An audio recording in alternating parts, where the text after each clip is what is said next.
You found the coolest place to be, the PlayStation collecting citizen. Come on, won't you stay with me? Welcome to the show.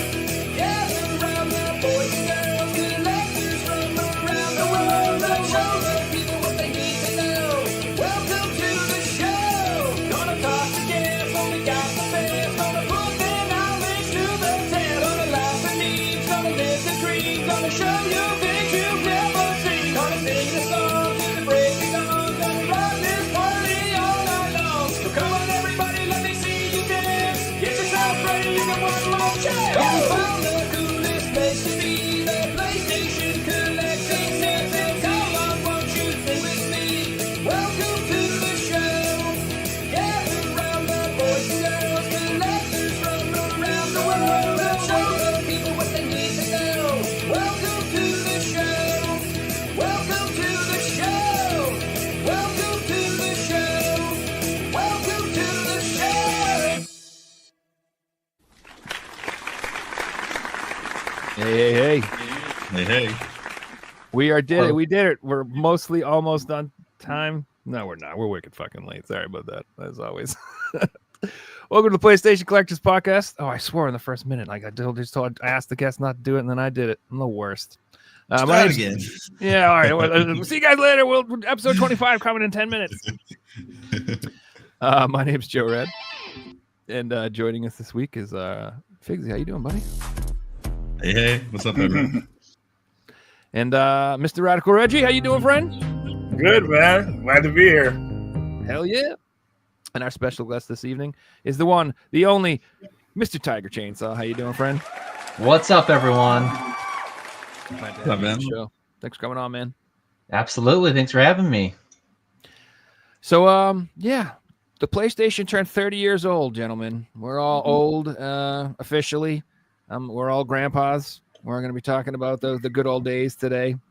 And that's basically going to be the theme of the show. But before we start, I did want to, introduce the guest a little bit, kind of talk about, what you do, where you're from, what you kind of like to collect. So, Tiger Chainsaw, why don't you tell us a little bit about yourself? Sure thing. So I'll collect anything and everything from typically the first generation of PlayStation. That's the generation of games I like to collect. I do have a pretty big Master System collection. Oh, hell yeah. Yeah, I love the Master System. But let's see.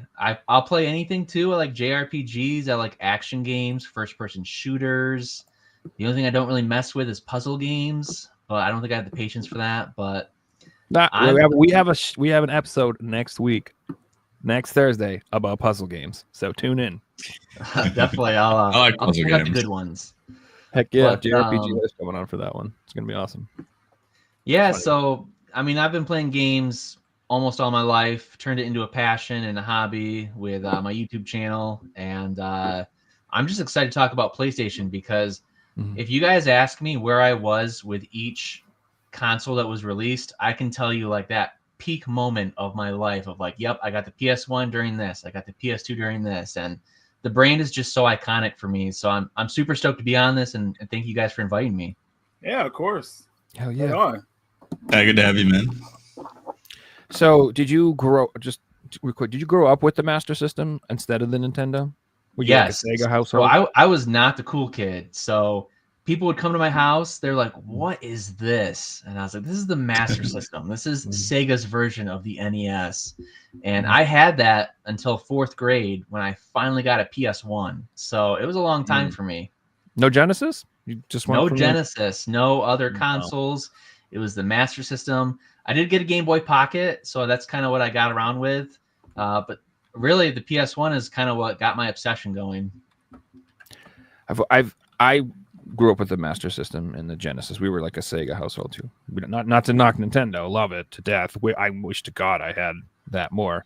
But like my stepmother had a Nintendo, so I got to go over her house and play it occasionally. That was like before my dad was even married to her. And then at some point later on the line, my mother eventually did get me a Super Nintendo, but the Super Nintendo came out way later than the Genesis, and it was like just like years later. But I just always theorized, I feel like people, like a lot of PlayStation people were Sega people because like Sega at the time was like, I would say like the more First teenagers. gore, but it was like had more blood. They had like gore. It was like more edgy, I guess, than the Nintendo. Nintendo was still 100%. like more of a kiddie brand or whatever. And I feel like the PlayStation, when it came out, like it targeted that demographic of people that were looking for more adult themed games. And I think that's where like it captured like a huge part of the fan base. So just a theory, but I find that common. Like a lot of people I know who are like really into, like if you're into Nintendo, that's what you've been into since you were a baby. And that's like what you are into now, like just always the same. But there was that transition for a lot of people from Sega to PlayStation. I think you're spot on, Joe. And we've had that many people on the show over the years that it's like, I've got a massive PlayStation collection. I've loved it since I was a kid. But I'm also into Sega because that's what I was into first. Dreamcast. It's so common. Yeah, it's cool to see. And I feel like there was a whole other market of people that were like hardcore Sega people that were forced out of it when the Dreamcast died, and they had to choose now, like what to do. Like, should I go for PlayStation 2 or Xbox or whatever? And I feel like we got some people migrating from that as well, begrudgingly. So I know you. I watched a couple of your videos. Your PS2 collection, is that like your biggest collection? You said, Tiger Chainsaw. Yeah, I think. I got a lot of rules with collecting. I try not to double buy. So if I have it on the PS2, I'm not going to buy it for the Xbox or the GameCube. But my PS2 collection is my largest. It's over 550 games at the moment. And it's probably my favorite console. It's that peak time when I was in middle school, and that's just like, you have nothing better to do but video games. You know, either you're going to be playing games, you're going to be getting into trouble. And so I stuck to video. That is 100% accurate. And yeah, so I got about over 550. But I'm always on the hunt. I'm always looking for new ones. I'm missing a lot of the grails. Those are some heavy hitters that I'm missing, but who knows? Maybe someday I'll get them in my collection. Yeah, if you do one at a time, take your time. They're always going to be there. I've noticed like a lot of the grails these days were expensive years ago, but the prices haven't changed too much. Like, if you look at the big hitters, they're all sitting around the same price they were a few years ago. So some have come down.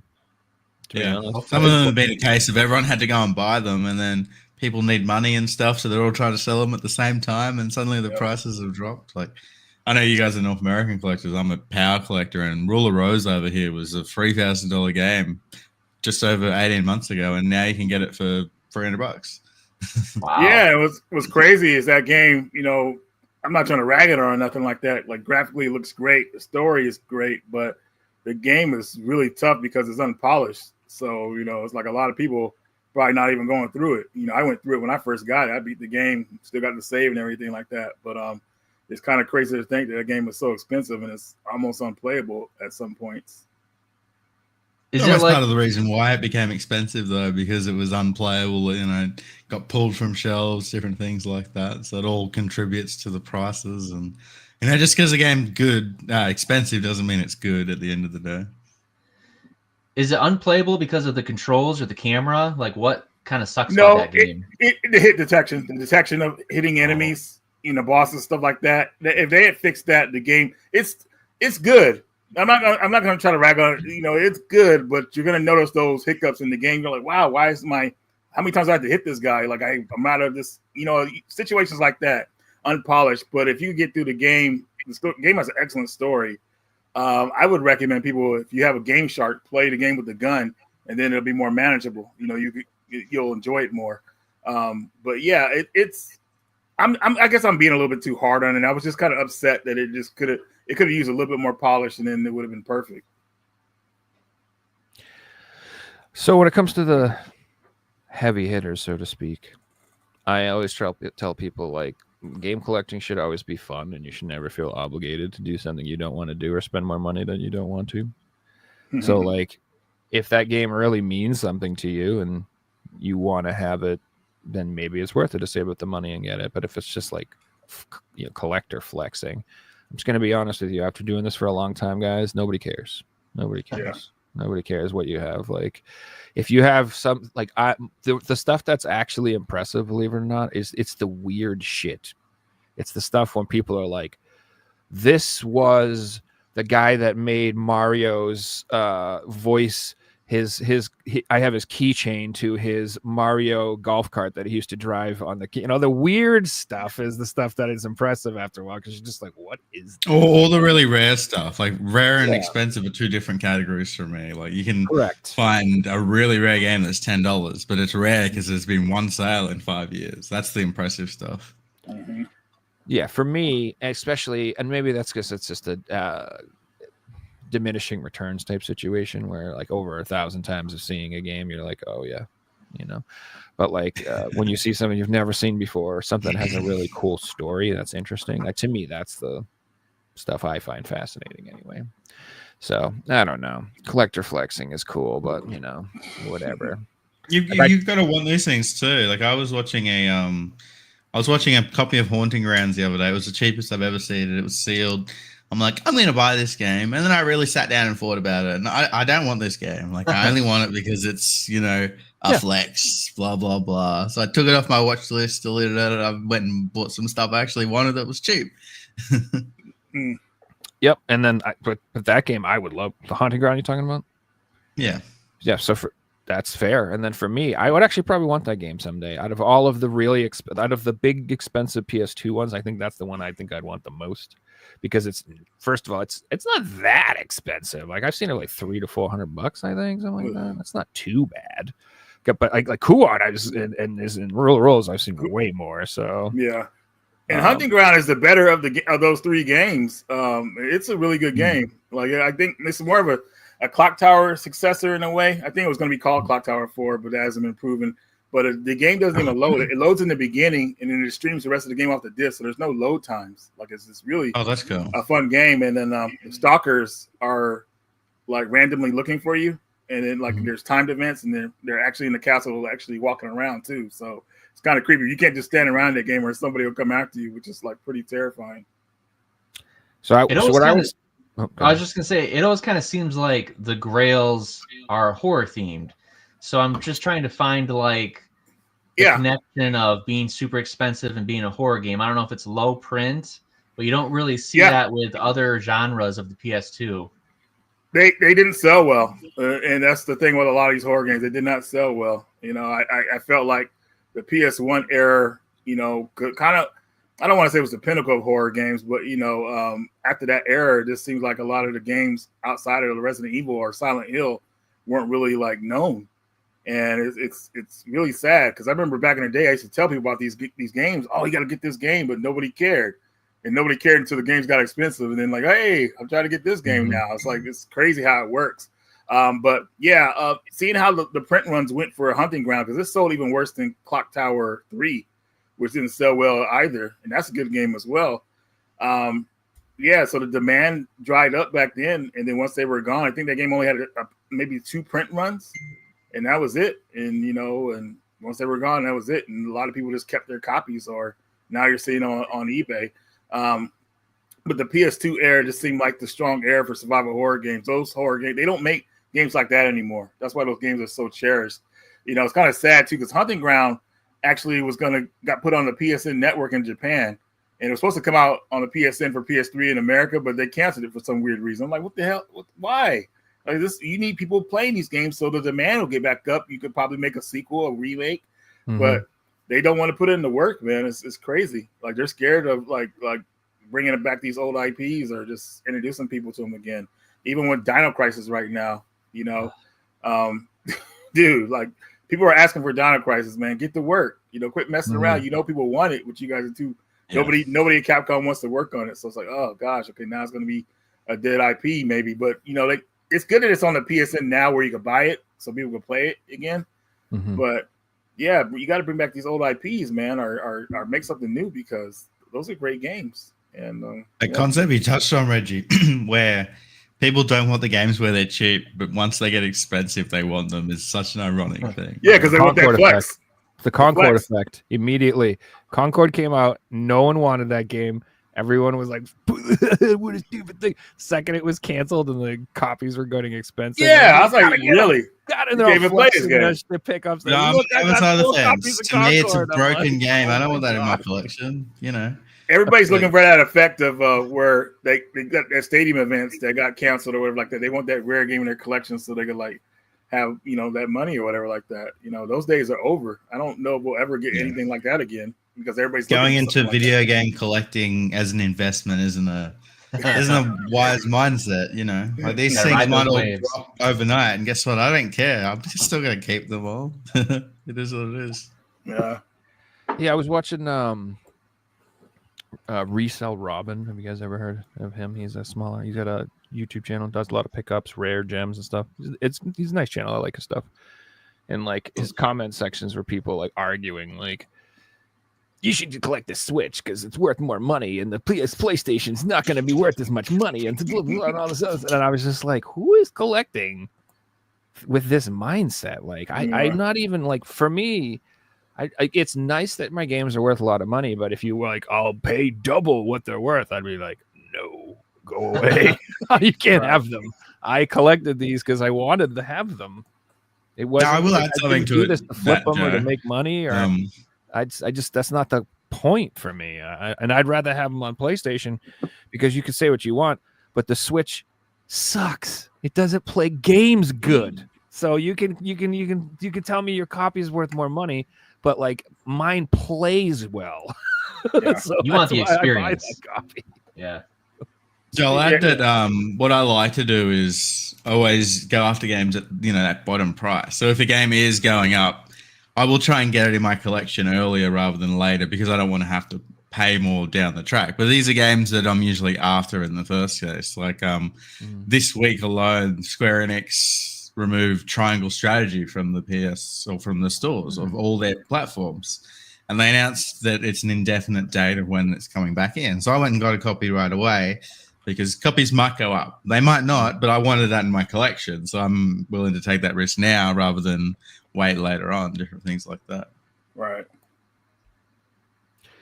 Yeah, I mean, that's definitely a weird situation we find ourselves in these days where, like, back in the day, it would be a reliably safe bet that you could wait and get games cheaper. Not anymore. And now that could be a huge mistake.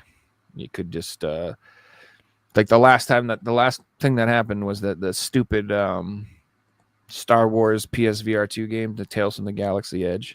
It was $60 or forever, and I was like, I ain't paying that much for a crappy Star Wars Galaxy's Edge game on the PSVR 2. I'll wait till it's $30. I'll wait. Yeah, I'm just gonna wait till it's $100. $30, and then that thing just sold out, and now it's like $150, and it just never got cheaper. It was just there, and then it was gone, and now it's wicked expensive, and so like that can happen. So actually, last week you and Reggie showed your Marvel vs. Capcom collection for the PS4.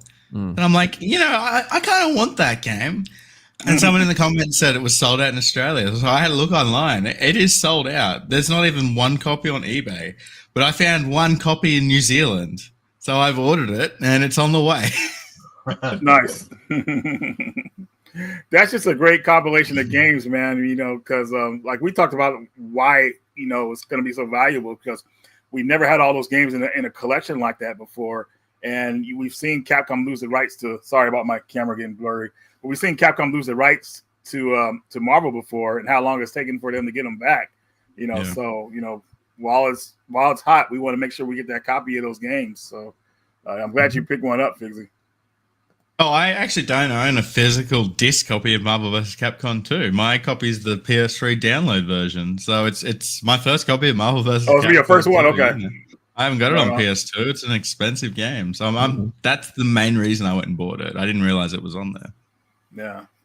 Right on, does that have online multiplayer now too? Right? Yeah. Yeah. That's in itself is just a great reason to own that game because it's not like you're gonna play the PS2 copy online, are you? Okay.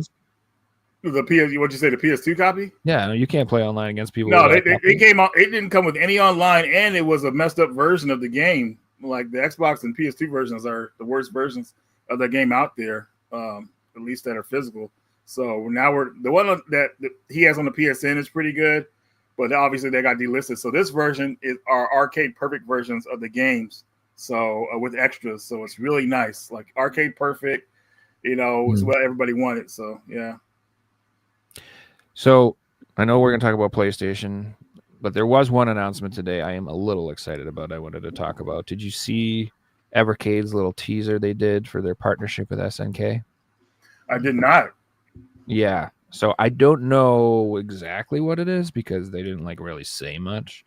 But Evercade put out a little teaser today saying they were doing something partnered with SNK, called the MVP A300 something or whatever. I don't know if it's a new type of cart they're coming out with specifically for Neo Geo type stuff, or maybe a new handheld, or I'm not sure what it is. They're just teasing. But we're talking about fighting games and brought it up. I was excited. I don't see much these days. The last few weeks in gaming news have been kind of not great. But that was a cool excitement announcement. I thought that was really cool. So Evercade knocking out of the park this year once again. Yep, they're just getting better. It's nice to see that company growing and getting more and more stuff. So excited about that. Such a good value for money system in the games they release. It's cheap prices of, it'll be a PS4 release for $40 or 4 copies of 4 different games on the Evercade for $20. It's such good value. Yeah, I believe they just released 2 compilations on the Switch in Japan. Am I right, Reggie? I don't know. I'm pretty sure there's 2 new SNK compilations coming out. They're on the Switch. But it's Japan only.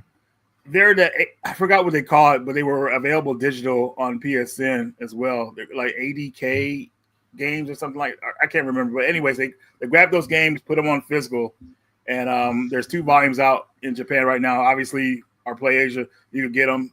They're pretty cheap, I think, and you can play the English versions of the game on them, so perfect. But yeah, definitely something cool.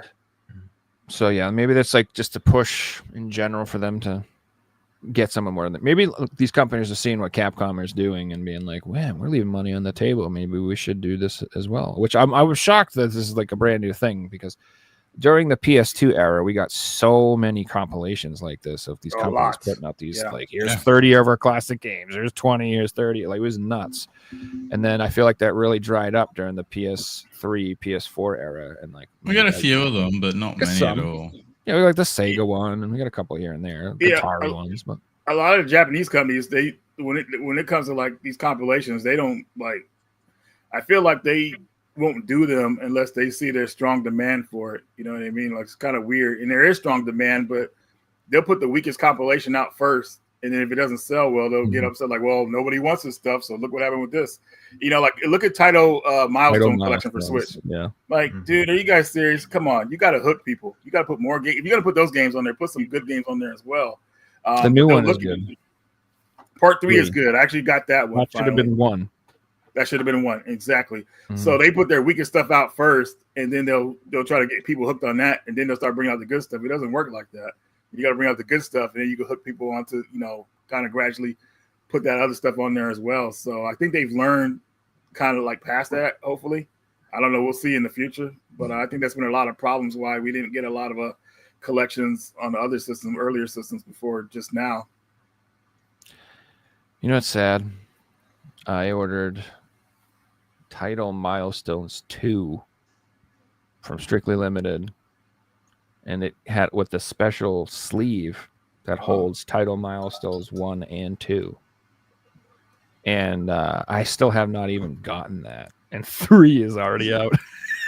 Yeah, I talked to one of my good friends. God, he has like 10 games from Strictly Limited that haven't shipped yet, and that's dude, I mean, you're safe if you get the standard editions. But if you get the collectors or something like that, dude, who knows how long you're gonna be waiting. That's why I was man, forget these collector's editions. I'm just gonna get the standard if I get anything. I have something coming from Strictly Limited. I don't know what it is because I don't remember what I ordered because it's been a while. But hopefully, yeah. Oh my God. You gotta be real patient ordering games from those companies, because it can be a year and a half before you see something, and half the time I'll order something and I'll totally forget about it. and then it arrives on my doorstep, and I'm like, huh, sweet, like a little gift to me. Oh, I yeah. totally forgot about it. Yeah, it's crazy, dude. That it's dangerous too that they wait so long because like you could move or something like that. You know what I mean? Yeah. Like all kinds of things. Like this happened to me recently. My arcade sent me a package. They sent it to my old address. I'm like, what? Oh What the heck is no. going on here? So I was like, dude, what happened, man? So I don't know, man. Did they forward it to you? They're gonna just send out another one, you know, Okay. because that package is probably gone because they told me I got a confirmation that it was delivered after everything. So I was like, oh, okay. Not And to then me. and then I was gonna say, another company out there that's kind of infamous for this is what's it called? They made that game called they're supposed to do a physical for that game, Chained Echoes. Oh, First Press. First Press Games. Oh my god. Mhm. I saw somebody did a video for them. I was like, wow, dude, that's embarrassing. Like how they haven't got their games out on time. Like it's been years. Like we started talking about with COVID before COVID. Wow. Yeah, they're having like a legal fight with the one of the developers, the guy who made the dog game or whatever. Good Boy. No, what game was it? I can't remember. It was a dog game, you said? I can't remember what game it was now. There was one of the developers for one of their games, like straight up was like, I'm canceling the contract with these people. Yeah. Don't give them give them money anymore. Ask for a refund. I'm not partnered with them anymore. They don't represent my game anymore. Like this huge deal. And then First Press put out this big statement saying like, I can't believe he's doing this. We're still legally obligated. Don't cancel your orders. We're still gonna any day now, guys. No. Come on, any day now, guys. It's coming. It's just around the corner. They literally, that's what they were like. That was like We've been the talking about next this for game over we a were year gonna on the do. show. Like That- it's such a joke of this company. Yeah, And and the most annoying thing is they have games that I want. That's Yeah, really annoying. that is to the me. most annoying part because there are ones you want to buy. You just got to be patient and just hope that it gets out sooner than later. exactly. And my buddy John Lester, he had his game Sydney Hunter. Unfortunately, he contracted with them, and this was like 4 years ago, pretty much, and nothing has come out at all. Like this is embarrassing. Like limited run, man. As much as people give them hate, man, they set a standard of bringing out trying to bring out product on time. I know they had some hiccups themselves, but I think they pride themselves on the standard of making sure that people got their games or whatever like that. And a lot of these other companies need to be like them, not get into all these hiccups because that's sad, dude. Like what's happening with a lot of these games, people waiting years later, that's not how it's supposed to be. Like you got to be kidding me, it's horrible. So Yeah, I'm worried. 100%. I'm worried about some of my things that I ordered from them. It's like in general, like I ordered the IRAM collection they have for the shmups, strictly limited. It's like 4 or 5 games in that collection or something. And at the time when I ordered it a year or two ago, it felt like PS4 sales were strong, but now like the PS4 sales seem to be down. A lot of people aren't even making PS4 copies, and they're trying to get around it. Yeah, and then they're supposed to come out with like 3 more volumes. And if sales are going down and down and down and down, are they going to even print the last 3? Are they It'll be like obligated? one PS4, 3 on PS5. Well, that's what I'm worried about. I'm afraid I'm going to get the same email that I got from the Ash vs Evil Dead people, where they're just going like, we're not selling enough PS4 copies. Would you prefer Switch collection or would you prefer a PS5 collection? Because we're not doing the PS4. I want to add to something to that real fast what the Ash vs Evil Dead. So if you get the PS4 version, folks, it says PS5 upgrade on it. So if you play on your PS5, you can upgrade to the PS5 version. That's a freaking lie. If you try to upgrade to the PS5 version on your PS5, obviously, it charges you for it. So there's no free upgrade. That's almost false advertising. Like surely there's a law around that, right? Yeah, they definitely didn't say anything about that. So that was pretty annoying. I was like, wow, dude, really? So, and yeah, I get what you're saying about that, Joel, like how they'll probably cancel the PS4 version, like if they don't get these games out on time. I think Strictly Limited will, I don't know, man. I just hope they don't cancel the PS4 version because I want the IRAM collections too, especially Part 2, which comes with a Gun Force Part 2, which is precursor to Metal Slug. Oh my God, that game is so good. Like people have got to play it. And I kind of got scared because I think PlayAsia canceled their PS4 version of it because they were doing their own PS4 version of it as well. I got to look at it here to make sure, but I think they're only promoting the Switch and the PS5 version. That's kind of that's what I'm worried about. Yeah. Another thing that boned me is like, you know how I was joking around earlier how I usually order the Switch copy and the PS4 copy of games. Well, almost all of my strictly limited orders are like that. And what's driving me crazy is like they're shipping out like the PS4 copy, but not the Switch, or the Switch and not the PS4. So I keep seeing all these people be like, I finally got my game. It's been 2 years. And I look at them like, fuck, I still haven't even they've shipped nothing because I ordered both. I'm screwed. I'm getting punished because I bought more. I should have just bought one of the damn thing, you know. Like, I mean, if you've waited that long, it should be a case of we're sorry, we're going to send your Switch game out now, and we'll cover the shipping of your other game as an apology for the wait. Like that's what a good company would do. You would There's not a lot of good companies out there. Mm-hmm. I can say that Video Game Plus is one of those good companies. Yeah, they are really good. They set the highest standard, I think. Free shipping over $60. Everything's always in a box. I never get anything damaged from them. It's on time. It's quick. They have great sales. They have more selections than anyone at this point. Like, you know, they're a partner for like every single retail store, every online store. It's crazy. I can find better deals, I'll be honest, but their selection is top notch. Let's put it that way.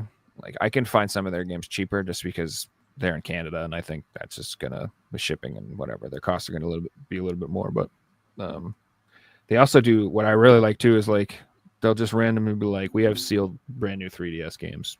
You want some? I'm like, fine, yes. Where do these come from? Where'd you get these? Like, did you see over Black Friday they were doing the Dragon Quest games for like $40? Really? Yeah.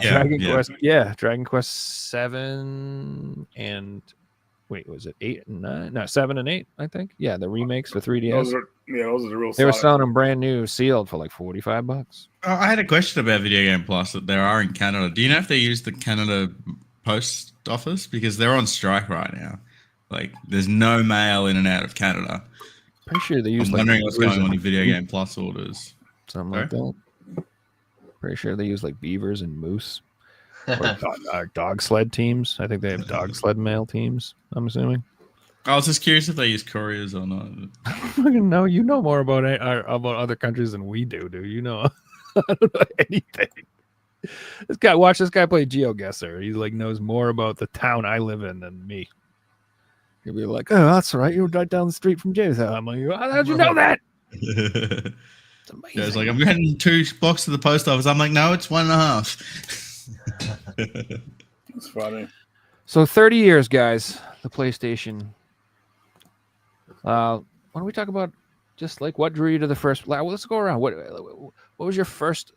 Well, your dad got you a PlayStation, right, Figsy? That's how you got introduced to it. Yeah, I remember coming home one day. It was 1999, so I would have been 6. And Dad's like, come check this out. And I come check it out, and it's a PlayStation 1, and it's the game Abe's Odyssey. And we're just sitting there playing it. It was my first ever time playing a video game that wasn't like, you know, watching my cousins do it or something. So it was cool. I didn't beat the level or anything like that, but, you know, you're just wandering around, dying, not knowing what to do, working out what all the buttons are. And yeah, that was my first memory of a PlayStation. It was good times. And those graphics were absolutely insane at the time. Abe's Odyssey looked incredible. Art noises, and yeah, it was everything that a 6-year-old could want. And then that was kind of it for you. That's just kind of what hooked you with the brand, right? Yeah, well, after that, it was we got the PS2 for Christmas, and then it was, you know, getting all the games, getting, you know, Spyro games and Tekken Tag Tournament and Dark Cloud and Grand Theft Auto Vice City and obviously San Andreas later on, and just so many good games after that. And then, yeah, just once I really got hooked in when I was in college. I got a PS3 and had my own money, and shops were doing like a 2 for $15. So once a week I'd go down and get 2 new games every week, play them, try them out. Next week I get 2 more games, and fast forward like a year, I've suddenly got like 100 games, and then I turned into a collector. yeah, I didn't start collecting to collect. I just wanted to play games, and I Right. kept them all, and it just turned into a collection. Right on. I guess I'll go next. My first experience with the PlayStation, I would say, is Resident Evil. My nephew came over and he had a PlayStation. I didn't care anything about it. But once I saw Resident Evil, I was like, wait a minute, you got real actors in here in this game, FMV scenes, like this was pretty creepy. So I took interest from that point on. And then obviously one of my favorite gaming franchises was coming to the PlayStation, Mega Man X4. And I really started paying attention to the system. So I was like, dude, yes, I gotta play this game. Mega Man X4. People who were watching, I think it's the best Mega Man X game ever, even better than the first one. But that game just blew me away. So that was my first experience, like really taking the PlayStation seriously and and getting into it. Yeah, I think that's a good point to why PlayStation kind of had the longevity that it did, is that it was able to like get some bigger franchises to pop over to it. Like it got Contra, it got Final Fantasy, it got Mega Man, like stuff like that. You were just shocked to see on a different platform, a non-Nintendo platform. But yeah, that was definitely like, besides its own unique games, that was like gave it that sense of like, I don't know, authenticity, seriousness that it needed. Like a I don't know what's the right word for it, but you kind of knew that it was for real. It wasn't going to disappear. Because Nintendo was kind of like, they wanted the Super Nintendo to last all the way up until 1999 at that point. They didn't even want to make the N64. They wanted to just keep the Super Nintendo selling well. And people were like, they wanted to get past cartridges because they were so expensive to get to kind of like make games on. I mean, Final Fantasy 3 was known as 6.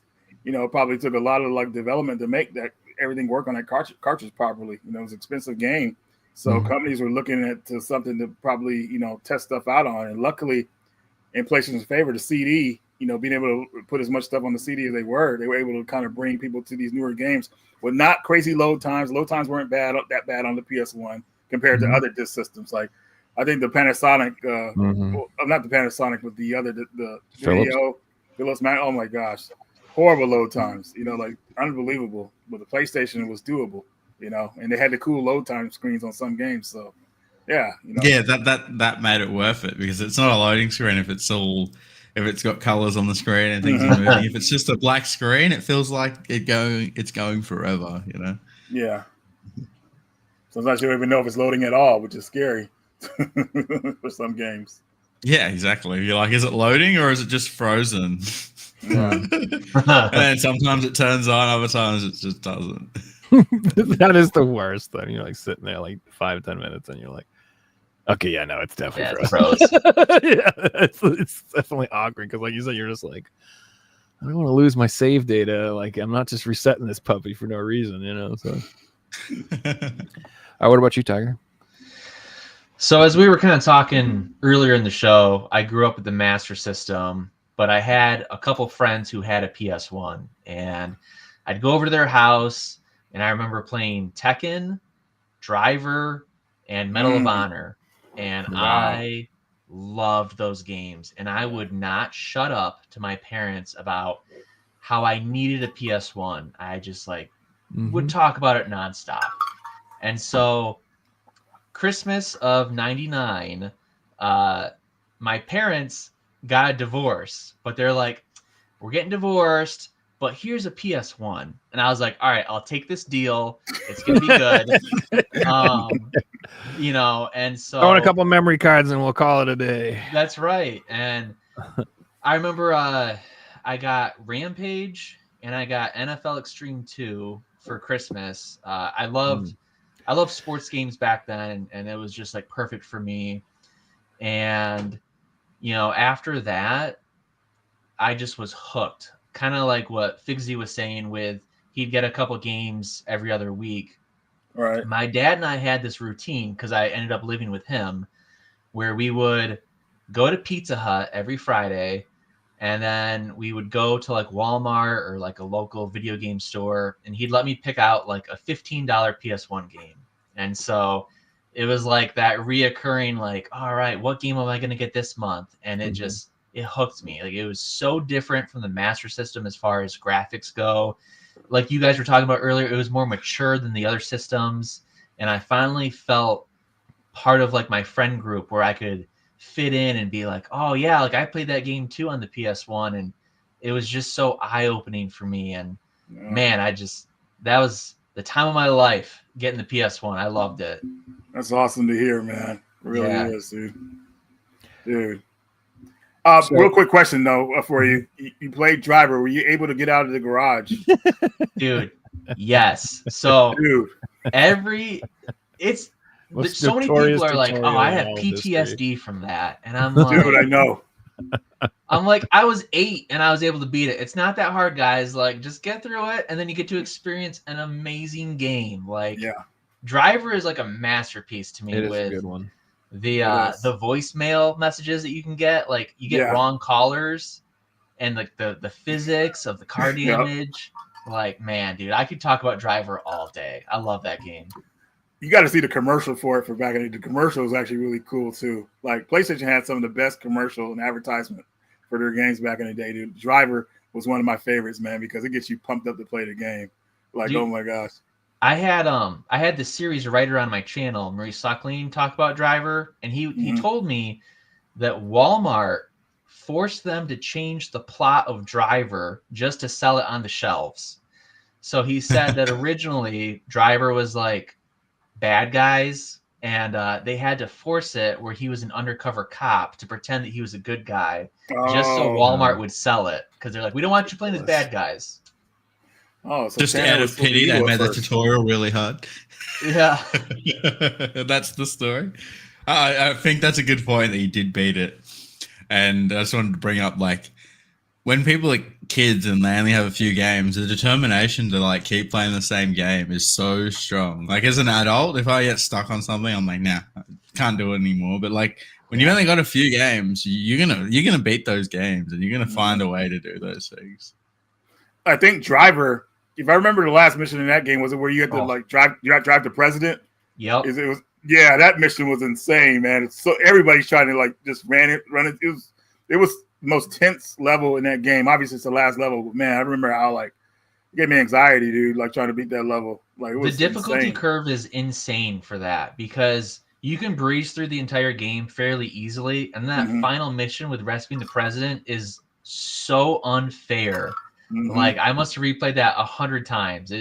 That's a tough mission, man. It is, man. Oh my gosh, I'm gonna probably play Driver or part 1 or 2 after this podcast. Now San Francisco is amazing too. That was a great game. That is considered. I consider it probably the best one, man, because they really went all out for that one. Because Driver 3 wasn't really. That's Driver the 3, big one. Yeah, it came out at the wrong time, and it had too many delays, and then we had got Grand Theft Auto by that time, so the whole Driver craze was pretty much done after Grand Theft Auto came out, because you got Driver and just I don't know, it was just that game was just awesome. But San Francisco, oh my gosh, dude, like that game like really is on point. You know, the whole battle between you and Jericho, and just like I love that game, man. And the more people need to know about it. It's kind of stuck, I believe, on PS3 and 360 only, right? Yeah, exactly. Yeah. So for me, like my very first like experience with PlayStation at all is I played it at a Radio Shack, because they had it on display, and I think they had Twisted Metal, and oh my gosh. I've told the story before, but like it was at a point in my life where like I thought that I was kind of exiting the gaming scene, because at the time where I was growing up, that's, you know, gaming was always seen as like a kid's hobby. Like it was like same thing with comic books and stuff. There was like, it was supposed to be something that you liked when you were younger, but once you get older, you were supposed to stop doing it. Like you were just like not supposed to do it.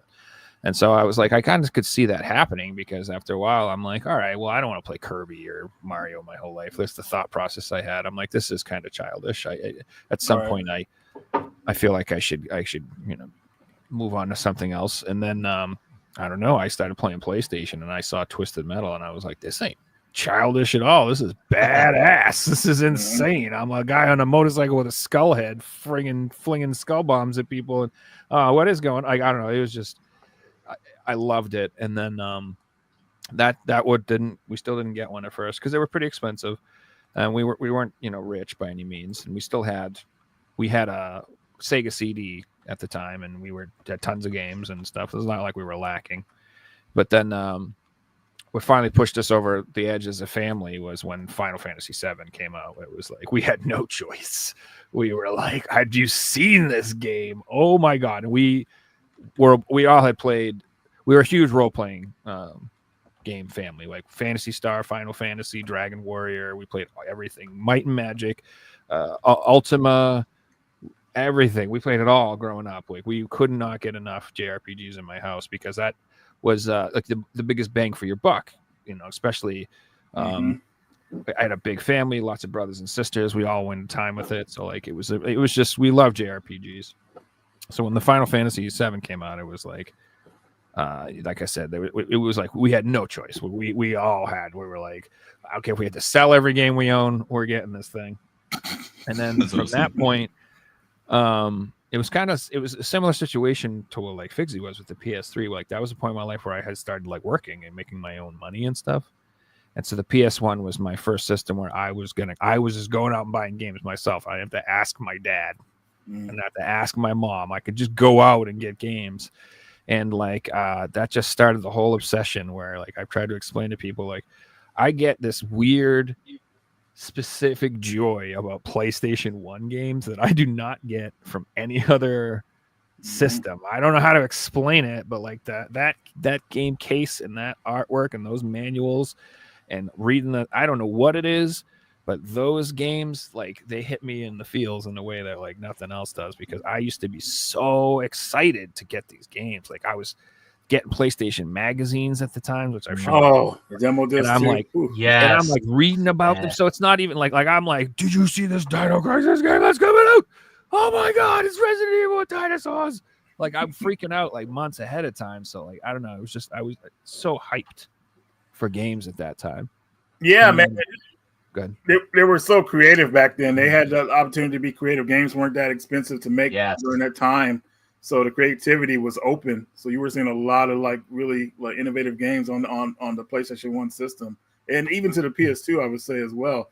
But out of all my systems that I collected for over the years, the PS1 is my favorite because that is the system that got me back into video games. It was the most creative era of gaming to me. It got people who weren't into video games. It was like I talked about this on the channel before. Like if I brought a video game magazine to school, Game Pro or something, like nerd or automatically or whatever like that.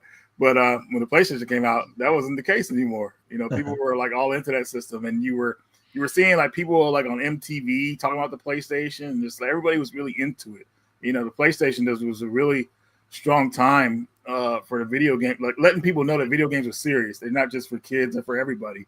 And that was one of the most important things that the PlayStation brought to the table. You had people buying the PlayStation as a CD player and then discovering the PlayStation as a gaming console as well, which is really cool. Just like the PS2, people bought it as a DVD player and turned out that, oh wait, we can play these games. Let's try these things out. And they had fun. And it was a good way to get your parents to buy you the PS2 system. Hey, we could watch DVD movies on it too. Like that was the. That is definitely when DVD players were like $600. Those days. Dude, and a lot of people, their first DVD player was the PS2. I got my DVD player before that, so I was like, oh wow. But I paid like my first paycheck. I think I paid like $500 for my DVD player, and I only had like 5 movies for it. But I was in though. You know what I mean? I was tired of VHS, so DVD was in. So every single movie I ever watched on DVD up until a certain age was on my PS2. Same. Yeah. Dude, I felt like a king watching Lord of the Rings on my PS2 in my bedroom, bro. That was one ring to rule them all. I watched Lord of the Rings 14 million billion times on my PS2. Like it just lived in there. It was like my go to sleep thing for like. What's your favorite out of the trilogy? Your favorite one? Oh, The Fellowship. Oh, me too, man. Fellowship was on point, dude. It's got the full package of what I want from the movies. It's got the charming intro, the adventurous beginning, and it's just the Moria scenes, top notch, man. Like I just want to rewatch Lord of the Rings. Yeah, what about Second Breakfast? Oh my gosh, those guys. What about Steak and Breakfast? Yeah, I remember going to see that movie in the theater, and the fight scene where they fight the big cave troll in the mines. When the cave troll died, everyone in the whole theater clapped and was cheering and stuff. Everyone loved it so much. Everyone was like going nuts. It was like, I'm like, I don't know. It was a different time. I'm never going to experience anything like that again. I think the ring wraiths too are such a great enemy in that, because it's like a constant fear of being discovered and being chased by them. Yeah, they're just relentless. great. They're overpowering. They're menacing with how big they are. I remember seeing that and just being scared for the fellowship that they were being chased. That's a great movie. It's so good. So like you said, the PS1, it was made by Sony, so a lot of people were getting it for a CD player, like you said, and it was fantastic. Like, it's still like one of the highest quality CD players. Like, if you could just hook it up to your stereo and want to listen to music, it's really it's good. It's great. Yeah. But I think the other thing too that I wanted to nail on it is like that. This is an important thing. Like, it was a console that we all got. Like, all my friends got it. Like, I got a PS1, they got a PS. Like you said, when you were saying you felt like you were part of that, like that group. Like, that's a big important part of why I loved PlayStation, because that was when it was really into co-op stuff. Like, Tekken 3 was like life-changing for my friend group in a way. We played Tekken 3 so much, dude, like nonstop, like all the time. It was like a staple. And we played NHL Blitz so much, dude. We loved that game. Like, there was like the co-op games, and the memories I had playing the PS1 were just, oh man, it was so good. This was before like the base was fractured between Xbox and PlayStation, so it was like we were all united at that point. So I had just so many good memories from that. The only thing that we didn't play on, we would switch to, is the N64 wrestling and Mario Party. We would play the N64 for those games, and everything else was always PlayStation. So yeah. Well, that's another one of those things that we just don't experience anymore, and that's the whole couch co-op.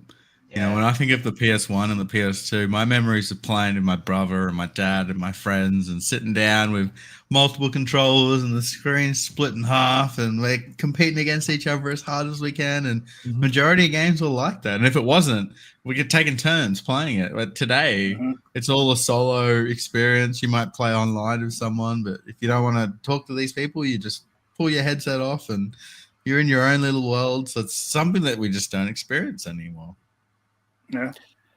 Yeah, and like, I feel like back in the day, there was the expectation that they had to be two-player. Like, that was almost like a requirement. Or it almost had to have a two-player mode, even if it was a single-player game. Yeah, because parents didn't want parents would be a purchase point, like a selling point. Is it co-op? Because like me and my brother, if you gave us a one-player game, that could go bad. That could go real bad. That would be some serious fights. So remember when I said we really like RPGs? That didn't always go well. One of us was like no lifing it for like 6 hours, and the other one's like, I want to play. Get off. You're like, you know what I mean? Like, it would, then we would erase each other's files and shit to be mean to each other and stuff. When you forget to pull the memory card out and you save over someone else's. Yeah. Oh gosh. Yeah. So, but yeah, and then nowadays it's like you're so lucky to get a couch co-op option. Like, most games will be one player, like you said, and it'll be like, yeah, multiplayer online. You all have to have a copy of the game, and you all have to have the online service. So for just an additional $300, you know, or if you say you had a family and you had 4 kids who want to play, what are you supposed to buy? 4 PS5s, 4 copies of the game, 4 online memberships just to play? Like, all right, 4 controllers. Yeah, it's just it's a different world we live in, and I don't know, it's weird. There were some games that incorporated one controller with multiplayer. I'm thinking Worms on the PS1. We used to play 8 people with one controller. I'd literally have 7 friends over, and we'd all just pass the controller around for hours, and it was so much fun. That'll work. We used to go through and name all our teams, and yeah, it was super competitive. So Yeah. What about the PS2? What about your guys' memories with the PS2? So PS2 was kind of funny for me because when that came out, I could not. I was just kind of going into the military, so I didn't have no money at the time, and obviously I was in the basics training. But during AIT training, I was able to get a PS2, and unfortunately, it suffered from that disc read error. Not at first, but it eventually did about a month later, which was unfortunate. But the two games I had for the system were Zone of the Enders with the Metal Gear Solid 2 demo, which was great. Oh, yes. And then I had Onimusha. Those are my two main games. And I loved it, man. I was one of those people who didn't even care for it for the DVD player. But at that time, when that came out, DVDs were selling like crazy at that time. So PS2 was a lot of people were watching movies on it. But me, I was gaming, and it had a pretty decent. I didn't really deal with the first launch of it because it had the SSX game, which was great. A lot of people forgot about that. EA Sports had that weird orphan game too that I didn't really get into. But my main experience with the PS2 that really stuck out, besides Zone of the Enders, was when Metal Gear Solid 2 came out. So I remember I was in Korea, and I was the only person in my barracks, and the barracks is like an apartment building for all the soldiers. I was the only person that had a PS2 because the PS2 was still being sold out at that time. This was probably late 2001, and dude, I remember like everybody's like hit me, like, "Hey man, let's play Metal Gear Solid 2, man, let's check it out." So it was hilarious, dude. And but Metal Gear Solid 2 was probably the most definitive experience I had in the beginning with the system, because I was amazed with what the system could do. And then I bought Grand Theft Auto 3, and you guys know where that went with people. The PS2 took, it was from that point on. Lives, changed lives. What about you? One thing I want to add that we haven't brought up, and what makes me nostalgic about the PS2 is demo discs. I remember playing so many games, and it was all on demo discs. I played an hour of this, and half an hour of this, and an hour of this. And once I became an adult and I went back and started collecting these things, I went and bought all these demos that I played as full games, and it's like so cool. I remember I played that for an hour, and now I get the full game. And like demo discs were so common; they were everywhere back in the day. You remember like the folders of discs people used to have? It was just full of demos, or even burnt discs. That was a big thing back in the day, to put a chip in it, and then you can play everything. Good times. Yeah. Seth, what about you? What was your first experience with the PS2? Yeah, so with the PS2, my dad made me a deal. So I was living with him, and I had the PS1. He's like, I'm getting divorced again, son. Yeah, he's like, well, he's like, look. Actually, no, we're getting back together. Unfortunate news. Would you like a PS2? He was like, so the PS2, it's a little expensive. It's $300. And he was like, I'll tell you what. You had to sell it to your parents. You did. He's like, I got so many pennies in the basement. He goes, if you roll $150 worth of pennies, I will spend the other 150 and you get the PS2. He's like, you have a couple weeks to do this. I had that done in 2 hours. I was in that basement. I rolled pennies nonstop, and I just come up with the big stack. I go, all right, let's go to the store, Dad. Sure enough, we went to the store, got me a PS2, and both of you, Figsy and Reggie, you have stuff that I want to touch on. With Figsy, I'll start with you with the PlayStation Magazine and the demo disc. That is when I got subscribed to PlayStation Magazine. I still have all of my childhood magazine collection, and this is just this is my Xbox ones, but I have all my PS1 or PS2 demo discs. Like, this is like the Xbox. My PS2 ones are over there. But that is how I started to pick out games for the PS2. Was I'd play these games, and that was 95% of my Christmas list. It's genius marketing. Like, there were so many of them that I loved, and I got a real dear spot in my heart for PlayStation Magazine. But now, Reggie, I want to talk to you about Onimusha, because that series is my favorite of all time on the PS2. I think the trilogy is a masterpiece. I love the first one. The second one I think is the best. and the third one ties it all together nicely with the time traveling. I was hooked. Those opening cinematic movies that you had. Yes. You know, what's funny, about Onimusha, you say it's one of your favorite series, is that they actually recently showed the PS1 version of the game, how it looked. And I didn't know that. Oh yeah. I'll send you a link. I'll send you a link in the chat right now so you can check it out later. But Onimusha was scheduled to be on the PS1 because they were looking to bring it was a survival horror game to another survival horror game to the PS1, but I guess they canceled it. So they said, let's make a samurai game instead, and it ended up being Onimusha. And they got far in production with it, dude. Like, it looked really good. I'm like, wow. And then another thing too about your story. Yeah, see, you don't bring up Onimusha 4 though, the Dawn of Dreams one. I have it. That's like a B level for me. It's like, if you go in with low expectations, think of it as like B level all around. I still enjoyed it. It's just, to me, it's like the stepchild. Well, they messed up on that game too because they made it too hard for American audiences. The difficulty was rammed up for our normal. So a lot of the times you have a partner in that game and you're fighting against enemies, the partner will always get killed because the enemies are overwhelming you. And other territories, the game was like regular, so everybody else had fun with it. Our version is harder, which is annoying. So that's why a lot of people didn't really get into that game. But yeah, I agree with you about part 2 being the best, but part 3 is my favorite because I love Semenosuke.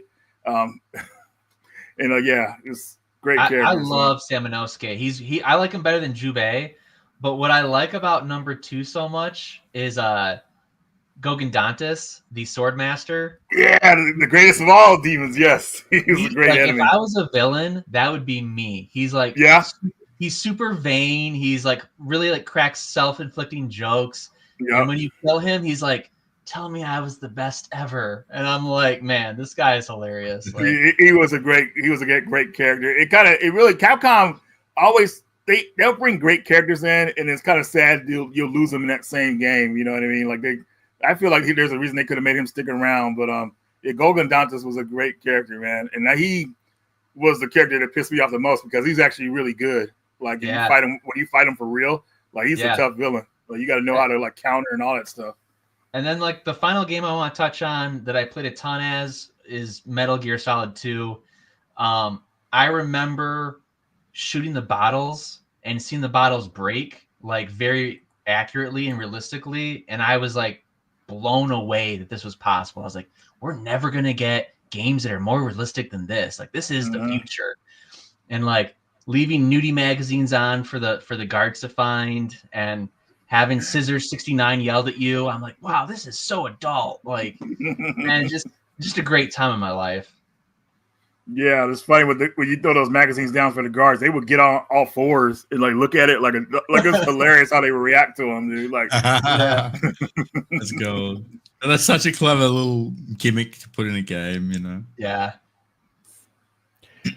So for my family, it was a similar situation where we wanted the PS2, but it was, pretty expensive, and we were having trouble to do it. But it was at the time where, like I said, I'd already been working and had money, and I don't think we could talk my dad into getting it. So I think me and my brother just bought it. Like, I think we just saved up our own money to get it, and we got it for Final Fantasy X.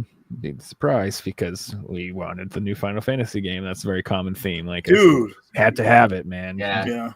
Especially, it looked insane at the time. Final Fantasy X, beautiful. Just you never seen anything like Xanarkin. it. Yeah, you'd never seen anything like it. Now, overall, after I played it, I was a little bit disappointed, honestly, because I was like, I didn't like the linearness of it. I was very I wanted the traditional open world experience that I was expecting, and it was sort of there, and it was a good game. I don't dislike it, but it was the first time the Final Fantasy series had faltered, in my opinion.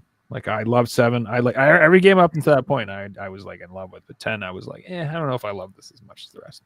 It's interesting because 10's a lot of people's favorite as well. It's a great game. I could see why a lot of people love it. It's just probably my favorite soundtrack of Final Fantasy. Final Fantasy X, I think, has got a great soundtrack.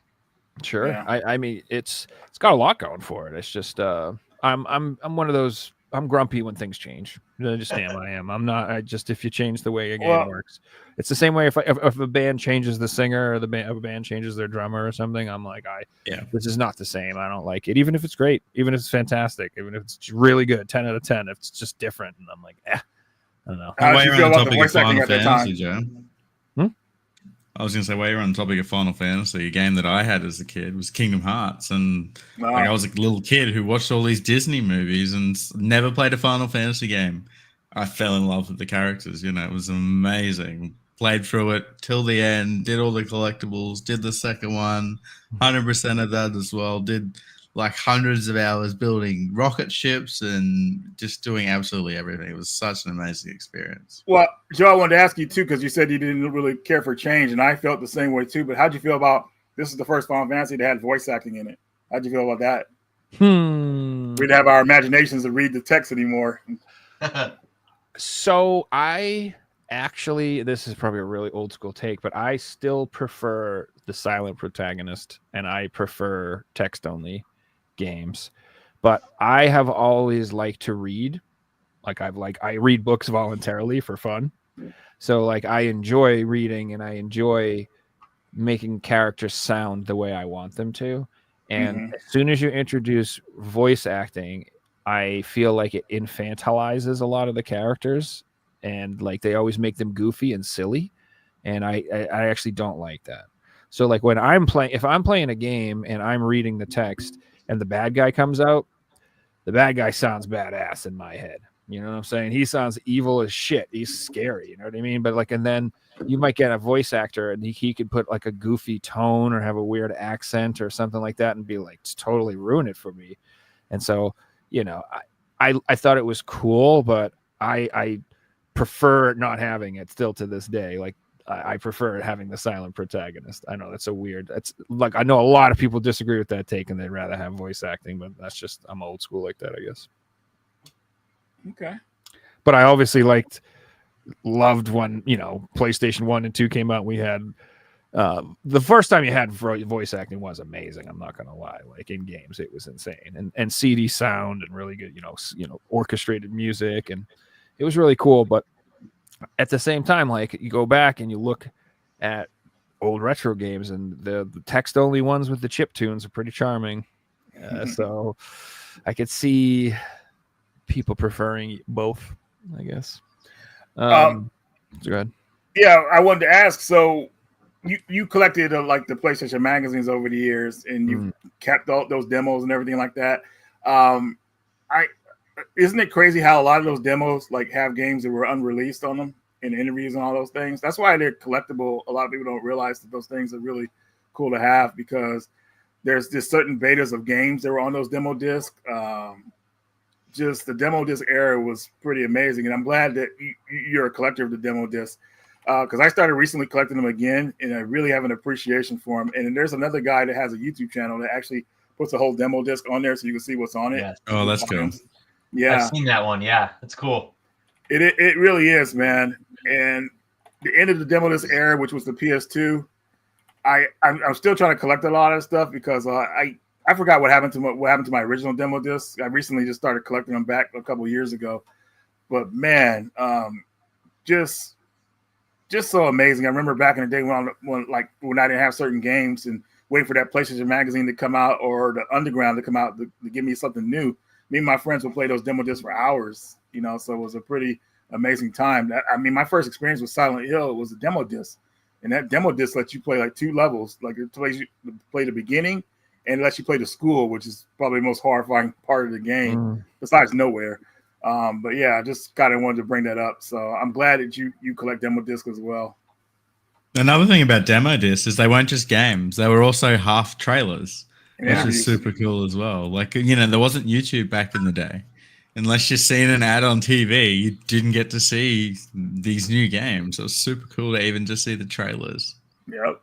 Yeah, that's why I would, like I said, that generation of PS1 and PS2, I used to get so hyped, man, because you'd have to hype yourself up. You'd have to find it yourself. You have to read about it in a magazine, or you get to play a level or 2 off a demo and just be like, oh man, I cannot wait till this game comes out. it's an interesting thing. Was we were talking about this a little bit before the show started too. That like nowadays we have so many options and everything's so oversaturated that it's so hard to have hype for anything because it's you're not waiting around anticipating anything to come out. You're buried in the backlog being like, stop, please. No more games. I can't afford any more games. I have nowhere to put them. Like it's a totally different experience now where I don't have time to be hyped because I'm just trying to constantly catch up with what I have. So it's a different feeling. And then that's maybe a problem of my own making. Because I bought too many games. Normal human beings are probably like, well, you just bought a couple games a year. You could feel that way, crazy person. But that's true. But I don't know. It's different. I can think of like 2 exceptions, and it's Baldur's Gate 3 and Black Myth Wukong because they were digital only for so long. And then that announcement, they're coming to physical, that was like, oh, this game that I've been wanting to play is finally coming to something I can touch. I mean, I could always play it digitally, but as a collector, we want to buy these things and play them ourselves. And Black Myth Wukong comes out next week. I'm excited for it. Yeah, me too. Yeah, I'm curious to see if that'll sell out. I've heard some places are already selling out on certain. Yeah, I've seen the pre-orders are sold out. I've never seen that before. That's crazy. Crazy, right? Good for them, good. Oh, it is very good for them, and it's just also like, oh man, it's got to be so frustrating for all the Western devs, and I just think it's hilarious because it's like literally all they have to do is make a decent game without a bunch of horse crap in it, and people will buy 30 million copies of it, and they're like, they refuse to see the writing on the wall. Where they're like, no, it's not. It can't possibly be our weird things we're putting in games that are making people not want our games. That's just not possible. We're popular. We're cool, right? We're cool, right? And they're not. And everyone's like, it's just much all the biggest companies right now are Japanese, let's be honest, or Chinese. Yeah. The good ones. The American ones, it's just American companies, their stock's going down, they're laying off staff, they're firing people, their games are failing, and From Software is giving everyone a raise. Yeah. So, coincidence? No. Yeah. It's amazing how that Hopefully works. they take the hint. Yeah, well, just make entertaining Just make games. Just make entertaining games. Yeah. And understand your audience. I mean, I don't understand why so many people are like at war with the audience. Doesn't make sense. Whether or not how you feel about them or not, it's just logically irrational. I don't care what it is. Like if I was selling women's products and, I don't agree with 99% of what women think. I just would shut the fuck up and be like, thank you, ladies. People keep buying the lipstick. Thank you. Enjoy the product. Yeah. Thank you very much. Just be quiet. It's like all they have to do is the entire industry just needs to make games, put them out and say, I hope you like my game. I'd be very happy if you enjoyed it. Thank you. That's it. That's all you have to. And if people shit on it and people rag on it and people make fun of it, take it on the chin. You don't go out and attack people and counter lash out at people and stuff. You just say, hey, I'll I understand the criticisms. We do have an audience that does like this game, and maybe it's not as big as the greater audience, but we're happy to cater to our audience or something like that. You know what I mean? You don't have to insult people who don't like your shit. It's just like, I don't even know. Like, imagine every podcast I was like, these motherfuckers don't like my show. Idiots. What's wrong with you people? I mean, clearly we make the best podcast in the world. There's something wrong with you. Like, it's just like, what? I don't know. Very, very interesting. But anyway, back to I wanted to go back to the PS2. So like I got it for Final Fantasy X. But weirdly enough, like when I think about the PS2, like the moments that like really like hit home for me, believe it or not, is I spent a lot of time playing Guitar Hero. That was like a huge thing for me. Yeah. Like Guitar Hero, that was a new gaming experience, period. And I know that's multi-platform, right? That must have come out on Xbox too, I'm assuming. Yeah, it came out on everything. The Wii, you name it. But that was the generation where I got into that, and I just remember, man, like playing Guitar Hero 1, 2, and 3 for just so many thousands of hours. That was such a big deal. And those are some of my fondest memories. And when you had a friend who could play through the fire and the flames, that's how you know they grinded Guitar Hero. Yeah, I could always make it up to this third solo or something like that. I could never beat it. I could make it up to a certain solo section and never could beat that solo. But I like that song became iconic because of that game. Like in our circles, like we'd put it out and everyone would get excited because it's the Guitar Hero song. Hell yeah. I was at a game convention in Syracuse a couple months ago, and they had this main stage where people could play Guitar Hero in front of the whole convention, and that line was like a mile long. I thought that was ingenious because everyone wants to play Guitar Hero, and it's such like a fun party game, and the audience was like singing along and clapping for people that were playing it, and it just I got to do it myself too, and I was like, man, I just forgot how great Guitar Hero is. Like, this is so much fun.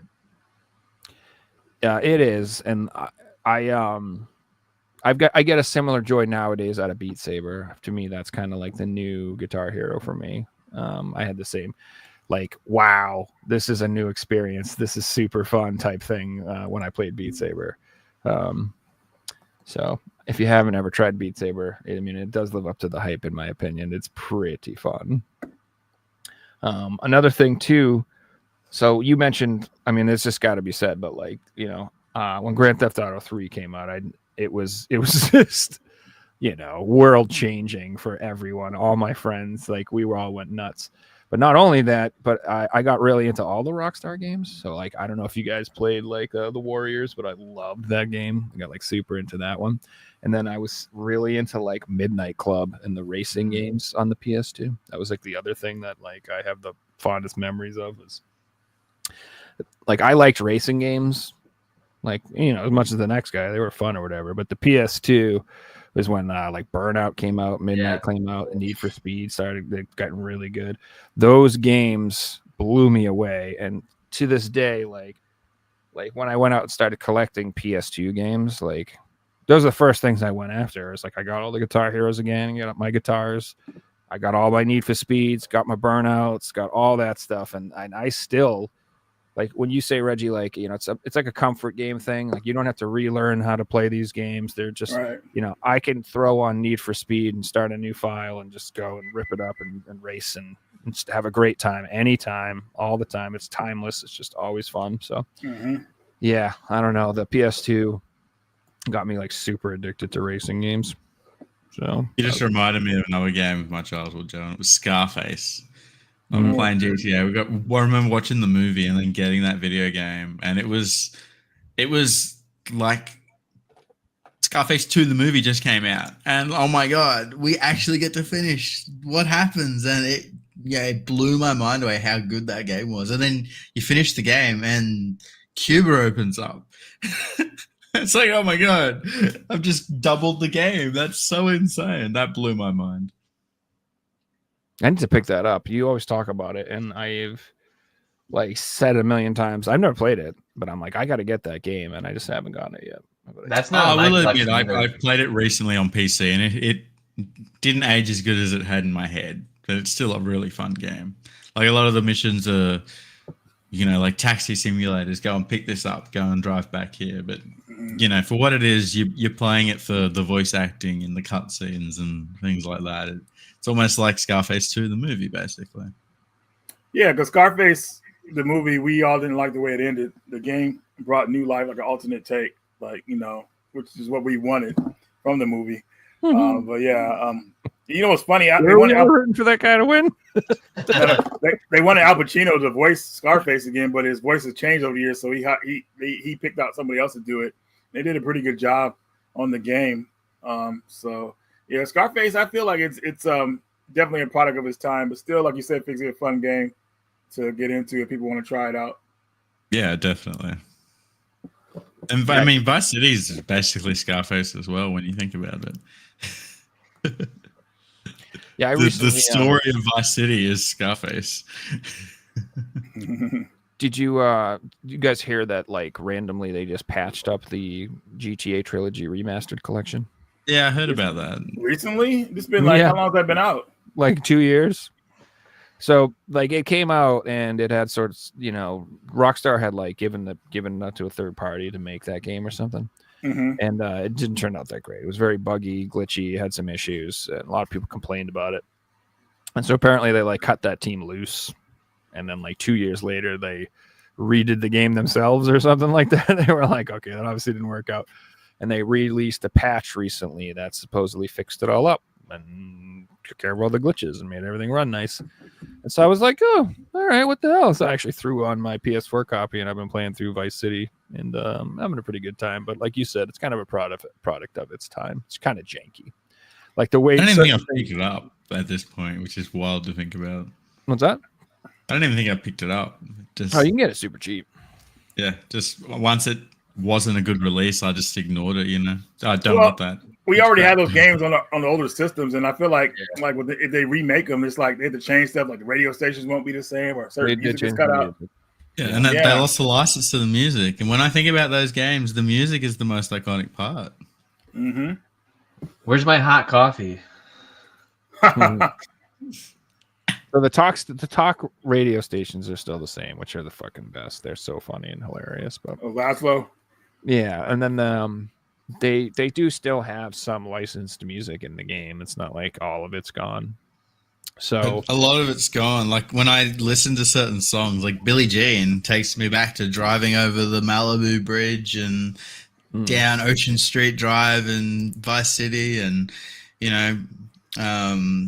being new in the desert on a horse with no name. That just takes me back to San Andreas, and like when music can make you think of a video game, it's really iconic. So I think that's where it would matter, is like if you remember the music that well, then it could be a problem. But I'm like, I don't fucking remember what I did yesterday. So for me, playing those games, my mum enjoyed the music. So the rule was the music was always on, and we had to mute it during the cutscenes because we weren't allowed to hear the swearing and things like that. But we were allowed to listen to the radio stations. So we just drove around in cars the whole time, blaring the music because mum's having a blast listening to 80s songs in the background. But the thing I wanted to point out about it is like you could feel kind of like the old school jank is like the game design isn't thought out as well as it is nowadays. Where like I remember there was this one mission, and it's like you had to pick up these briefcases, and there's 3 of them, right? And depending on the order you pick them up, well, like if you pick up them in a certain order, when the cutscene changes, like you're like surrounded by these people who just friggin' nuke you. You have no chance. You're just like, oh, cool. What am I gonna do? And they're like, oh, stop! And you just get destroyed. And I was like, what the is going on? How am I supposed to deal with this? But then I realized I'm like, maybe I'll pick them up so that the last one I pick up is over here, so that when the cutscene spawns, I'm like farther away from that, and then that's all I needed to do. Like, because then once the cutscene came out, that group of dudes was like over here, and I was over here, and I had time to run the hell away and get behind the wall and shoot them all and kill them. But I'm just like, it's just like what an awkward way to design the game. Like, it's just, I don't know what I'm trying to say. Like, maybe I'm just dumb, but it shouldn't be like that. It shouldn't be like, well, if you do it this way, you just die instantly. There's nothing you can do. I'm like, what the hell? I don't know. Like when the devs designed it, they just assumed everyone would go in this order. Exactly. So, because you went in the other order, you broke the game. Exactly. They're like, well, clearly everyone will go to the left and clear out them, and they'll get that one last. But no, I'm just a weirdo. And I do. But that comes down to games. Once they got put out, there weren't patches back then. Unless it got a Game of the Year edition later on and the game testers missed it, then that was what was on the disc, and that's what everyone played. Yeah, you said to get good. That was it. I had no It's choice. cool when it comes to like speed running those games, because those glitches are what makes the speed run. That's the fastest way to do it. You got to do this glitch and break the game here and do this little thing here. It is good stuff though. And fun memories. It's not the same though. I got to be honest. I feel like I'm a different person now. I'm a mature adult, because I don't have the same thrill that I did just walking around causing complete mayhem. Like now as an adult, I'm like, but I use my blinker when I turn in this. It's like I'm not like before it was like total chaos, and now I'm like, oh man, I don't want any stars. I don't want to deal with the cops. Like it's so weird. We'll see when GTA 6 comes out if that's still the case. Oh man, there's already controversy about that. People are getting worried about that game. I can't imagine that game not being the best-selling game of all time, so I don't see any points of anybody trying to say it will be otherwise. I just don't think there's a possibility on the face of the planet that game won't do well. Yeah, I think even if the game isn't the best in the Even if it's series, terrible. or If it's bad, I think it'll still be the best-selling game of all time. yeah, that's what it's too powerful of a brand, and people have been waiting for this for too long, so they're gonna buy it regardless. I feel like. I feel like it was the same. It's think of like The Last of Us 2. It wasn't like the most well-received, loved game in the world, but it still sold really well because of the success of Last of Us 1. Like you have with these big franchises a natural momentum going into the new release that will sell you certain copies, and then the actual quality of the game will then start to factor in. So like Dragon Age Veilguard, for example, like sold like 1 million copies almost because of the name, but then it just is not the longevity. It's not going to keep going because people just don't like it. So, and I've never. Have you heard the talk about once GTA 6 does get released that like there's going to be a work shortage and things like that because of the demand of the amount of people who want to play the game? I don't. They're going to be all trying to take holidays at the same time to like play a certain game.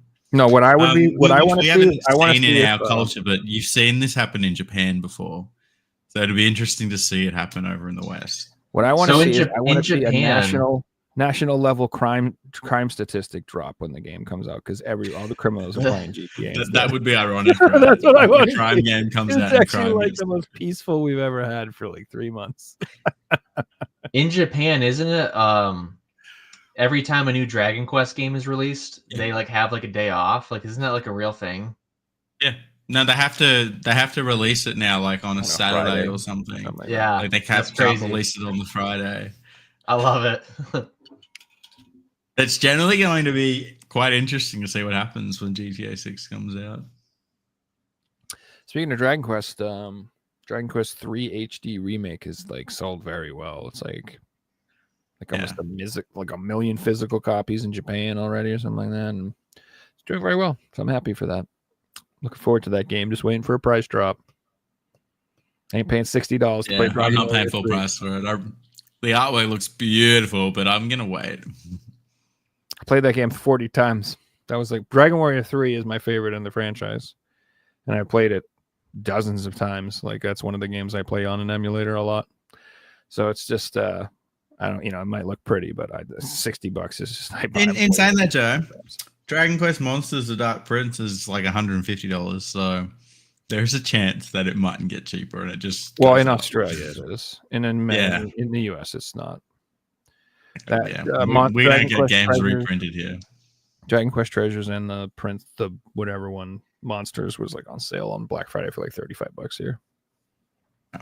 So I'm sure we're gonna see it in my pickups today, and I didn't pay that. I paid a lot more. Australia taxes are real, dude. Speaking of pickups, before we move on, does anyone have any final thoughts or memories they would like to share about the PS2 before we move on to pickups? No, we can get into funny stories, fond memories. I'll share one story that's kind of funny. Sure. It's a RIP story to my original PS2. I threw one of my first high school parties. Like my dad left, and I threw a party, and this one girl, she had the biggest butt ever. Like she just did, and she got a little too drunk, and she fell, and her butt crushed my PS2, like parts everywhere. So it was just flattened. And so that is how my original PS2 ended. And it was, I'm going to drink for my PS2, my original one. It got sat on. And, as long as the memory card survived, that was the important part. Though, memory card did survive, yes. But Man, I still have it. I should take a photo and show it to you guys because it's almost like art now. So it started so out as like bad. the That's PS2 funny. It's Fat. the butt groove in the. It was the case. PS2 Fat, but now it's the PS2 Slim. There you go. Because who sees a PS2 though and goes, "That's a seat." Dude, I'll be honest. That person would not be allowed in my home again. I don't care Yeah, if she was okay, not what allowed you at do? future parties. you break either my TV or my video game thing, you're out of here. I'm sorry, Yeah. that's just not allowed. Now, for me, it was always I used to always get shit spilled on me, and that was my thing at parties. For some reason, I was like a magnet for someone spilling fucking shit. It'd be like an ongoing joke. Just be like, oh, here we go again, covered in fucking beer that I didn't drink. You sons of bitches. That sucks. Cool. You guys want to do some pickups? Yeah, let's do it. Sweet. Anybody would like to go first? I can go first if you want. Yeah. Go ahead. Yeah. All right, let's do this thing. So I got Wolfgang and the Skullfang Saturn Nice. Tribute boosted. That I looks almost picked cool. that up. So this will probably come to the West at some point, either from in PAL Strictly or limited. ESR. But yeah, most of these shmups that get released in Japan will come out eventually in the United States. But I am like, I prefer the Japanese ones at this point. They always come out first, and you don't need English to play these games. And I'm going to be honest with you, like I've said this before, like when you come and look at my game collection and I have this like wall of spines that are in Japanese, like people are like, this dude's a real nerd. Like this guy's hardcore. He has Japanese games. Like who does that? I don't know. I think it raises my street cred in the nerd world, like immediately. So I don't mind having them. The only thing that sucks though is it does suck when I want to try to pick out one off the shelf. And I'm like, let's see oh, what yeah, this looks You got like. to get to that next level, Joe, where you know your games that well that you can recognize the symbols and know the names. That's the level I'm at. Well, I think City Connection realizes that Americans are retarded because look, they're adding little pictures. Yeah, well, see, now I know. I'm like, oh, good, there's the little guy right there. That's the game I'm looking for. That's what we need. It's like when they added pictures on the value menus in McDonald's. The 3DS spines with little photos. That would be cool. So anyway, I should probably tell you what it is. So it's like a side-scrolling mech game, and then Skullfang's like a vertical shmup. So Yeah, Nice. fun games. I thought about getting that. I was just wishing it came out on PS4 instead of PS5 out of all systems. I agree. But at the same time, I was like, there's not a lot of shmups on the PS5 at all. So I mean, I'm Right. about to get a couple, I guess. Speaking of which, this is an interesting one. I got Raiden Nova. So this is not a traditional Raiden game. It's actually like a twin stick shooter. Mm-hmm.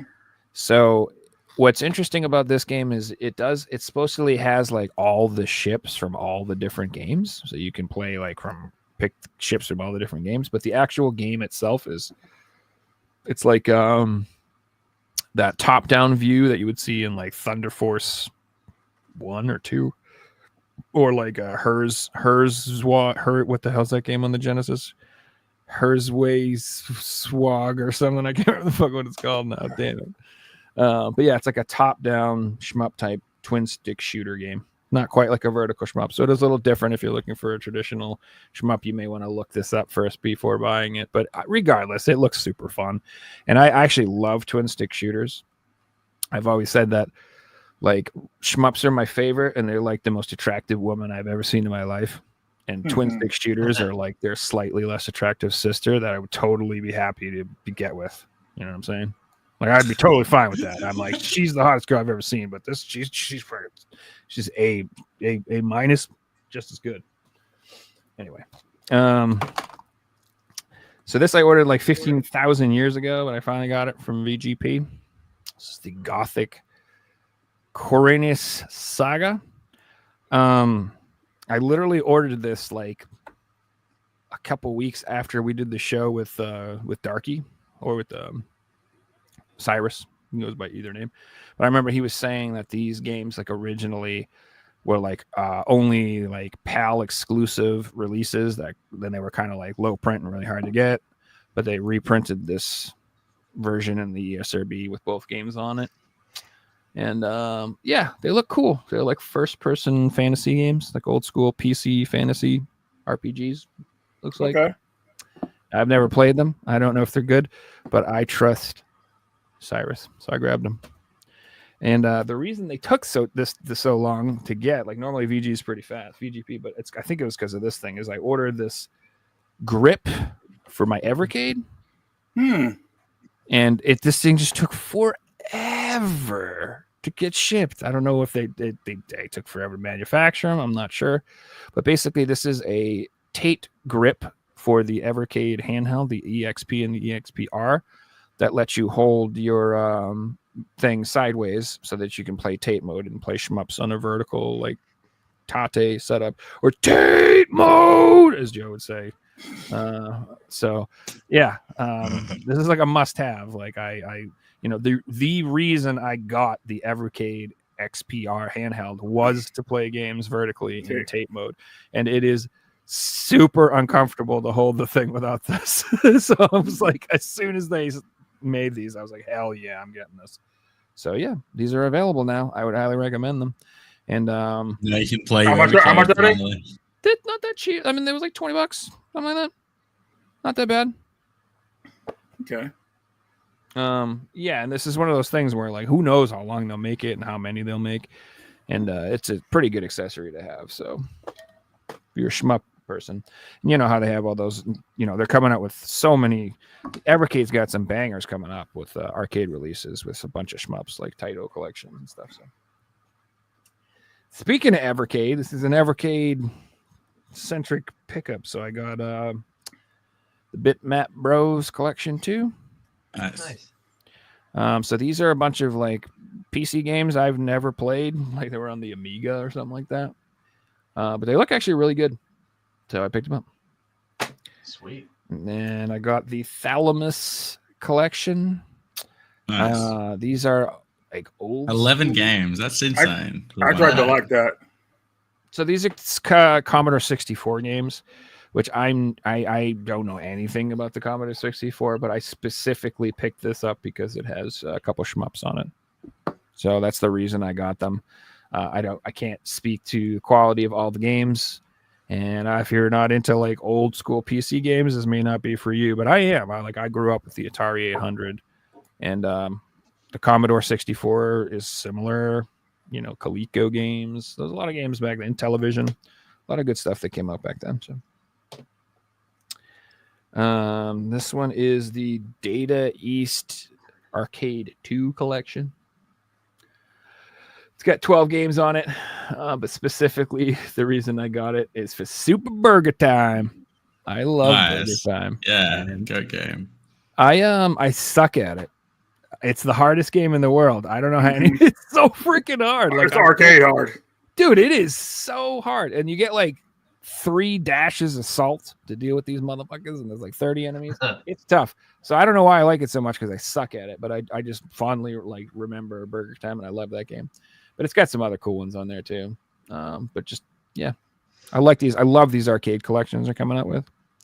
And I'm totally 100% ordering the bar top arcade thing that you showed off the other day, Reggie. Like, that's 100% happening. Yeah, that thing is so awesome, dude. Like, I want both, even though you only need one. But yeah, you definitely got to get one, guys. They're small though. You can actually store them pretty easily. They're not. Yeah, they're countercades, just like yeah. So yeah.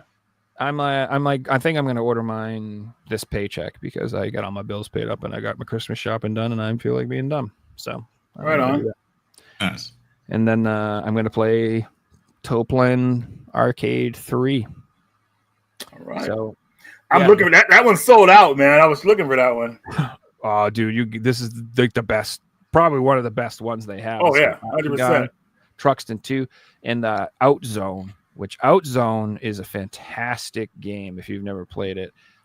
It's like a really unique shmup. It's like you're almost like you're on the ground. You're not like flying, so you have to deal with the map and manipulate it. And it's an absolutely fantastic arcade game. And I don't think I don't know if it ever got a physical release other like before this. It might be the first one. I could be wrong. Could come out in Japan on some random obscure system I've never heard about or something like that. But as far as I know, I don't think you can get Out Zone anywhere other way, physical. So, yeah, dude, just gotta love it. And dude, what a deal! What a deal! Like $19.99, you get an Out Zone, Batsugan, Truxton 2. It's got 5 other shmups on it too. Like, get the hell out of here, man! Like, you bought these all. Like, I paid like $40 just for Batsugan on my PS4, just for that one game. It was like $40. So, I mean, probably the PS4 version's got like some souped up different options and extra modes and crap like that I don't even know about. But yeah, gotta get it. Is it worth the like 10 times what you paid? No, it's not. Dude, Evercade has been killing it, man. They're like one of those things where I'm like, man, they're just winning me over. I don't know how else to say it. Drawing me in. Me again.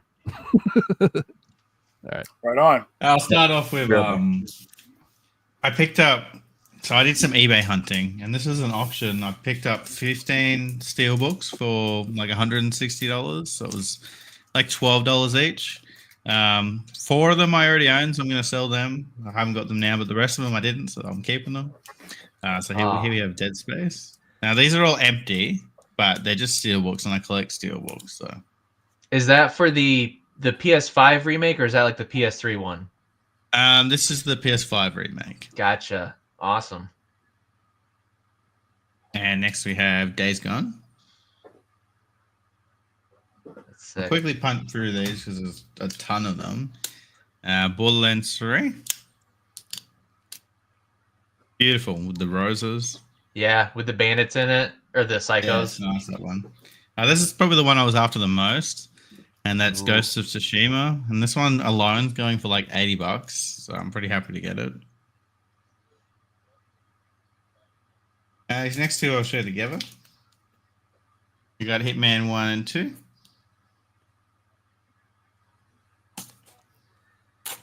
Those colors pop. They look nice. Yeah, they look great, don't they?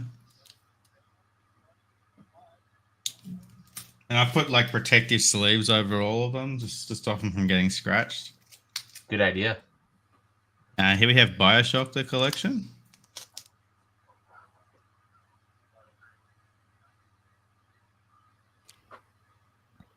And we've got Uncharted. These all steelbooks? Sorry, I'm all steelbooks. Dude, BioShock, goated trilogy. Literally one of the best. And Joe, you're going to like this one.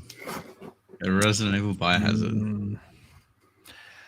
So we got that cover that's on cool. one of the versions here, but then it doesn't look as good as that steelbook. And then I got another lot on eBay. A bunch of JRPGs. Most of them I already own, so I'll sell them to make back the money that the lot cost. The guy selling them, I guess he needed money because he just like sent me crazy offers. And then after I bought them, he just said, anything you want in my store, just let me know and I'll give you a really good deal. So I bought another expensive PS2 game, which I'll show in a second. But the ones I'm keeping, One Piece Burning Blood for the PS4. And most excitingly, and the main reason I got it is Azura Lane Crosswave, and this is the Commander Calendar Edition.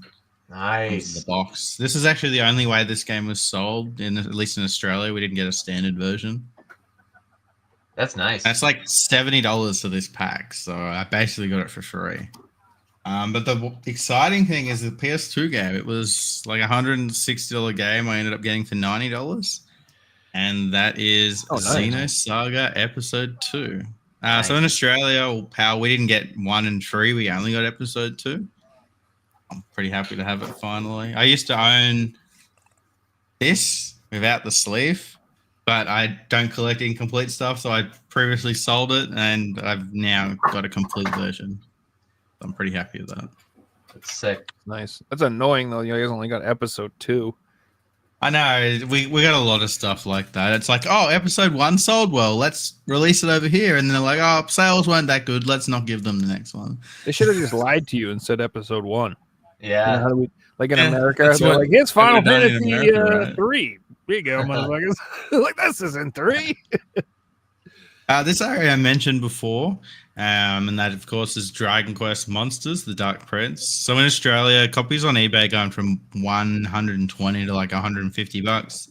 So I went to EV Games, and I got them to order me a copy from another store, and I got it for $79. Pretty happy with that. It's probably like $50 US. So that's a monster catching game, kind of like Pokemon. Good story of this one. So I wanted this sealed. I bought it off eBay, brand new, and it arrived opened. So I had to like argue with the seller, return it, bought it through another seller, and I got my sealed copy for an extra $5. Returned it, got my refund today. So I had to like mess around, do a return, blah blah blah. But for 10 minutes of work, I got a sealed copy for an extra $5. That's Persona 5 Tactica, and this is the PS4 version, which I noticed was a lot harder to find than the PS5 version. And then Joe, who's actually inspired me to get this one, Strictly Limited had a sale the other day, and I took advantage of it and picked up a $25 copy with free shipping of Air Twister on PS4. And this has only got 500 copies, which really surprised me. Is there a collector's edition or something? Because you have to have 1,000 copies. There is. I think they had. So it must be 500 regular versions, 500 collector's editions. I believe it. 137 out of 500. And I think it also got a retail release too, but I don't know. Yeah, it did. I don't think not this version. Yeah, the PS4 version, I don't think got a retail release. Only the PS5 and the Switch, I think. Yeah, something like that. I'm happy to have it. I'm like kind of turned off Strictly Limited right now, but if it's like, all right, we have it in stock, as soon as you buy it, you'll get it. All right, I might go ahead and bite the bullet, and free shipping took me over the line, and that was like 30% off, so you can't really say no. No, it's a good game. Yeah, that too as well. All right, Tiger, what do you got for us, man? All right, I got a couple stuff to showcase. This came in actually today. I got games. Yeah, the Fantasian. Nice. Dude, I want that. Nice. I'm definitely picking that up. That came in. I'll go through quick. This is probably the last 2 weeks of stuff I've gotten. Shining Resonance. Mm-hmm. Nice. We only got like the big box version over here. Did you? So I'm a huge monster truck fan, like from the 80s and early 90s. Nice. And my favorite one of all time is Bigfoot. And not Gravedigger? What? Gravedigger's good too. That was my dad's favorite. But I found out you can play as Bigfoot, so I had to get Hot Wheels monster trucks. That's just like a childhood thing of mine. I'm gonna pick that game up. I think I did. I thought I did order that on Black Friday, but I think I left it in my cart. I don't know, it was one of those. I was shopping on 12 websites type thing. Yeah. This next one is one that it used to be really expensive, and then they did a second print, and now it's much more affordable. But it's Blue Reflection. Oh, nice. Amazing game, too. Like, it deserves a reprint so people could play it. Yeah, really good game. I have the sequel. One of the games that it got expensive because it's a good game, which is cool. Well, good. And then, we were talking about, like, weird horror games on the PS2 and how they kind of shoot up in price. I got an inkling that this game is going to be valuable someday. That's not why I bought it, but I bought it now because it's cheap. Indica? You guys ever heard of this game? Yeah, we filled that off last week. I gotta pick this up. It looks so freaking weird. I love that aspect. And then I got some other stuff I want to show off. We were talking about how much we enjoy reading video game stuff and magazines. I got the Run and Gun from Bitmap Books. I love those guys. Nice. I've got really nice stuff. Like 12 books from them. I love their stuff. And then, the official PlayStation magazine was what I grew up with. I got a ton of those, but I never had PSM. That's what I collect is the unofficial one. Some weird. So I got a haul on eBay, like 40 copies, and they're all like pristine, like Oh. sealed, like all this type of Beautiful. stuff. Cool. There we go. Beautiful. But one of my favorite ones, obviously, I got to show this off. I got one of the swimsuit editions. Oh hell yeah! So I I bet was that's like, one of the expensive ones. is it? I'm just So I was assuming. very excited about that. And then finally, you guys keep talking about Resident Evil, which makes me excited. You guys might be excited about this. I have a lot of good luck at Reggie kind my. of likes Resident Evil. Oh yeah, I have a lot of good luck at my retro video game store. It's like a mom and pop shop, not too far from me. They got in this crazy haul of Resident Evil guides that are all like pristine condition. And I think there's 12 or 13 of them, but I bought them all. So I got Resident Evil's Director Cut. No, it's beautiful, dude. Outstanding. Resident Evil Nemesis 3. Yep. Another copy of it. And they all have the poster inside too, which is sick. Nice. That's the key. So with those PSMs, that's like a huge part of their values too, is that whether they have the posters, the stickers, the memory cards, the lid stickers, all that crap that's supposed to come with it. It's big. It's sick. It's so cool. I love the artwork on this one. This Resident Evil 2 one. That one is the weakest one, but the cover looks so weird, like That cover crazy. is sick, man. Yeah. I had Yeah, a totally different guide for that one. I've never wow. seen one either. Yeah, that one's black and white inside too, Joe. Yes, Outbreak. Outbreak 2. Yes, I love that game. Still play it. Survivor. I love Survivor. I'm one of the only fans people like Survivor. Holy crap!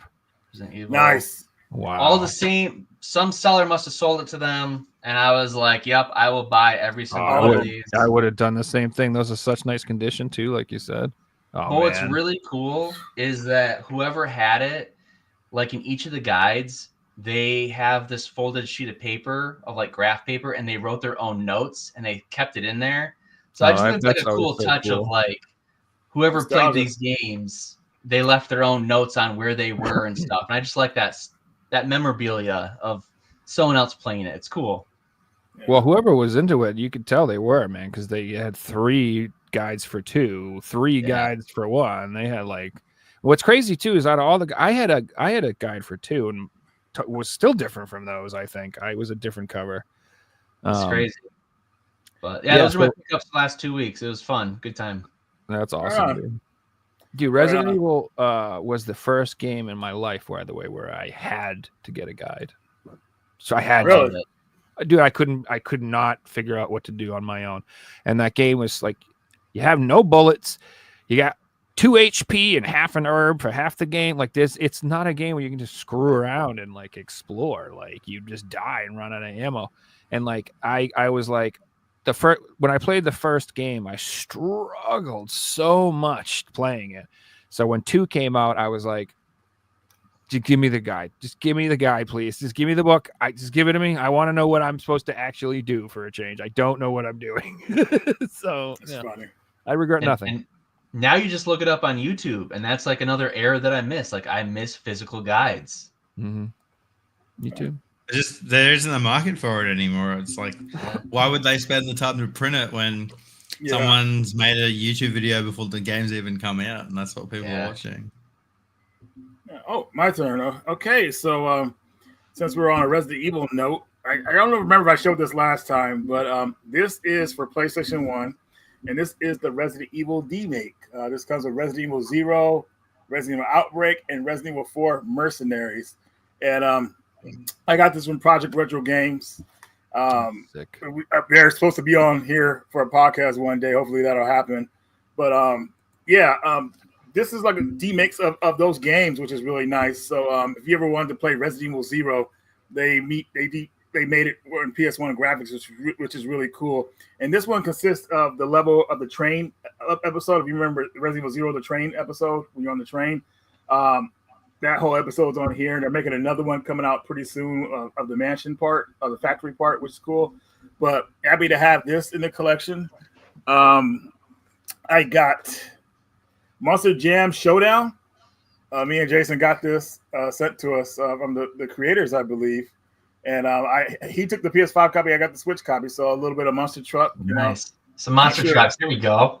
We got a I theme know, for right? the show. I'm not sure if Bigfoot is still a thing anymore these days, but maybe He's not in in here. Monster Jam. No. He's not okay. Well, maybe he's still around historically though, like in one of Yeah. the games. Then Joe's gonna really like this. We're gonna go a little bit different this time. Yeah. I'm gonna show a couple of movies here. Hell yeah. And this better be one of Joe's favorite movies of all time. This is Michael J. Fox, The Frighteners.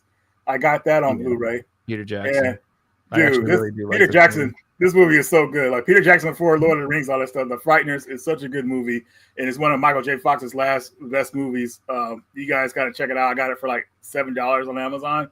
So, I've never even heard of that movie. Oh, It's The Frighteners fantastic. is cool, dude. Like it's Oh good. man. You're All right, I gotta check it out. Yeah, definitely. So and- just so that movie, because we go back to Lord of the Rings, that movie is the reason Peter Jackson got the Lord of the Rings trilogy. really, Because what happened was Peter Jackson, he's from New Zealand or whatever, and like it would be everything he wanted to do would be more expensive because he'd have to like all the CG work and everything would have to be done out in LA or something like that back then. He built his own in-house like effects studio place. I could be, I think I'm right about this. You can fact check me and call me wrong in the comments. I don't care. But he built his own like effects company in New Zealand and was able to make the Frighteners for like $8, like for an incredibly cheap price. And it was like so impressive to them that when he tried to sell the idea of making Lord of the Rings, he was like, I can do a lot of these effects here myself for cheap. And they were like, oh, sure, shit, yeah, let him do it. Like, so that movie is like the reason we got all those really good Lord of the Rings movies. It wouldn't have happened if he hadn't have made that. right on, right on. That's cool. The next movie I want to show you guys, I think Joe, I think you'll abide by this one. This is the big. That was not. Oh, I love the Big Lebowski, the dude.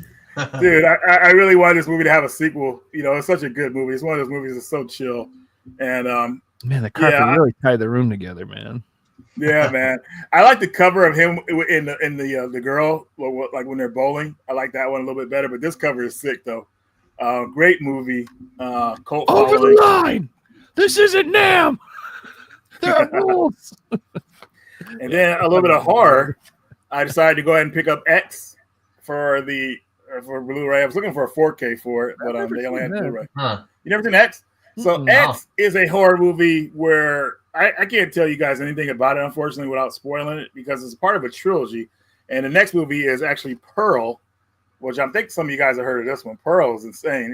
It's a sequel prequel to X, and it is an insane movie, guys. You guys have to watch these movies, man. They are something else, especially Beautiful Pearl. slipcover it's in. Is it like Yeah. Lizzie Borden? Looks like Lizzie Borden. Well, I mean, there's some Lizzie Borden activities, maybe, but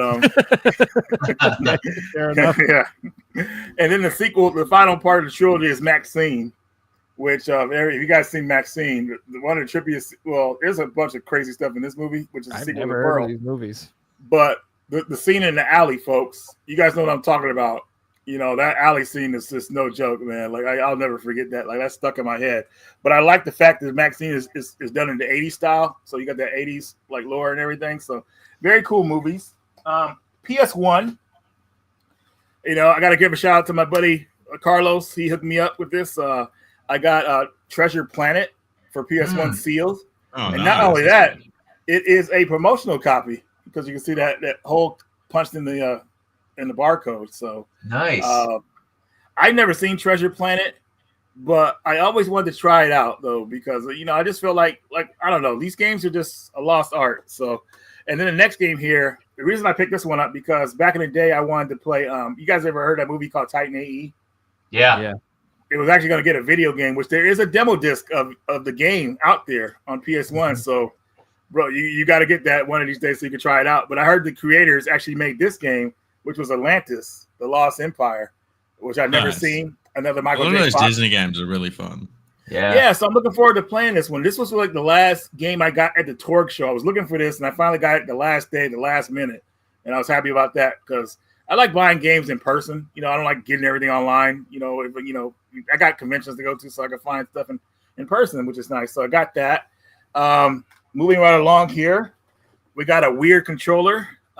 If you're a fan of Tetris, Well, look no further than the Tetris man. controller. All right. Yeah. That's cool. By Hyperkin out of all people, right? Yeah, I'm usually not a big fan of Hyperkin products, so, but this is kind of cool. So pixel art, play Tetris in style. Now, here's something everybody should have. Everybody remember how crazy people used to go for the Waybird controllers? Well, look no further than the Retro Fighters wireless GameCube controller. So Nice. wireless is where it's at, good. man. So, and they sent this to me, dude. I was like, dude, man, you guys are awesome. Like seriously. The GameCube hasn't been hooked up in a while over here, but still, it's nice to know I got, some wireless connectivity to it. And then we have a PS4 controller called the Mantis from Retro Fighters. Oh, that looks good. That does look cool. So I'd be curious to pick one of those up, even if not for me, but for my girlfriend, just because they're a little smaller. And Right. if you have smaller hands, like I feel like that would be ideal. Like she don't like the PS5 controller as much. She says it's too big. So I don't know. Well, yeah, this is definitely something you might want to try out, bro. And last, don't laugh at me for this color, but for the Xbox, that controller, does that only work on PS4? Or does it work on PS5? PS4 and PC. PS4 and PC. Okay. It might work on PS5 with an adapter. I'm not sure if they have that. That they could get that copy, like that. They could buy that kind of stuff for the PS5. But next one here is an Xbox controller. So play your Xbox in style, right? It looks cool. It's like a crocodile skin controller. Yeah. Reminds me of Snake Man from Mega Man. Yep. Yeah, that's perfect. Yep, Snake Man. Exactly. A scale controller. I also got recently. I don't think I showed this, but from Project Retro Games, I got Star Ocean for Super Nintendo. Oh, nice. That's good. Is that the original one? That's so cool. Yeah, the original game translated in English. And what's kind of crazy about this is that his cart is the only one that doesn't have a battery in it. Like they got a whole new cart for the game where it saves onto the cart. You don't need any battery to keep the memory going. Ooh, nice. Let me grab it here so I can show you guys what it looks like. I had it over here ready to grab. Where'd you go? Huh. My desk is like a mess right now, so I got stuff all over the place. Oh, there it is. It's under something. But this is what the cart looks like. Oh, Like a little purple to it. That is awesome. And then look on the back. It's like see-through. Yeah. No battery on it like other ones. So wow. your data will never be lost unless you delete it. I like that purple look to it too. It's cool.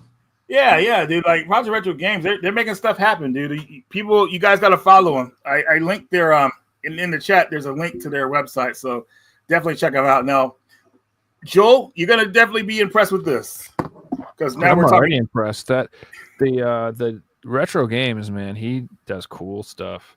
The D-makes of the Resident Evil, that's sick. And then I think the fan translated games that we never got over here, putting them on a cart in English. Yeah, dude. I love that.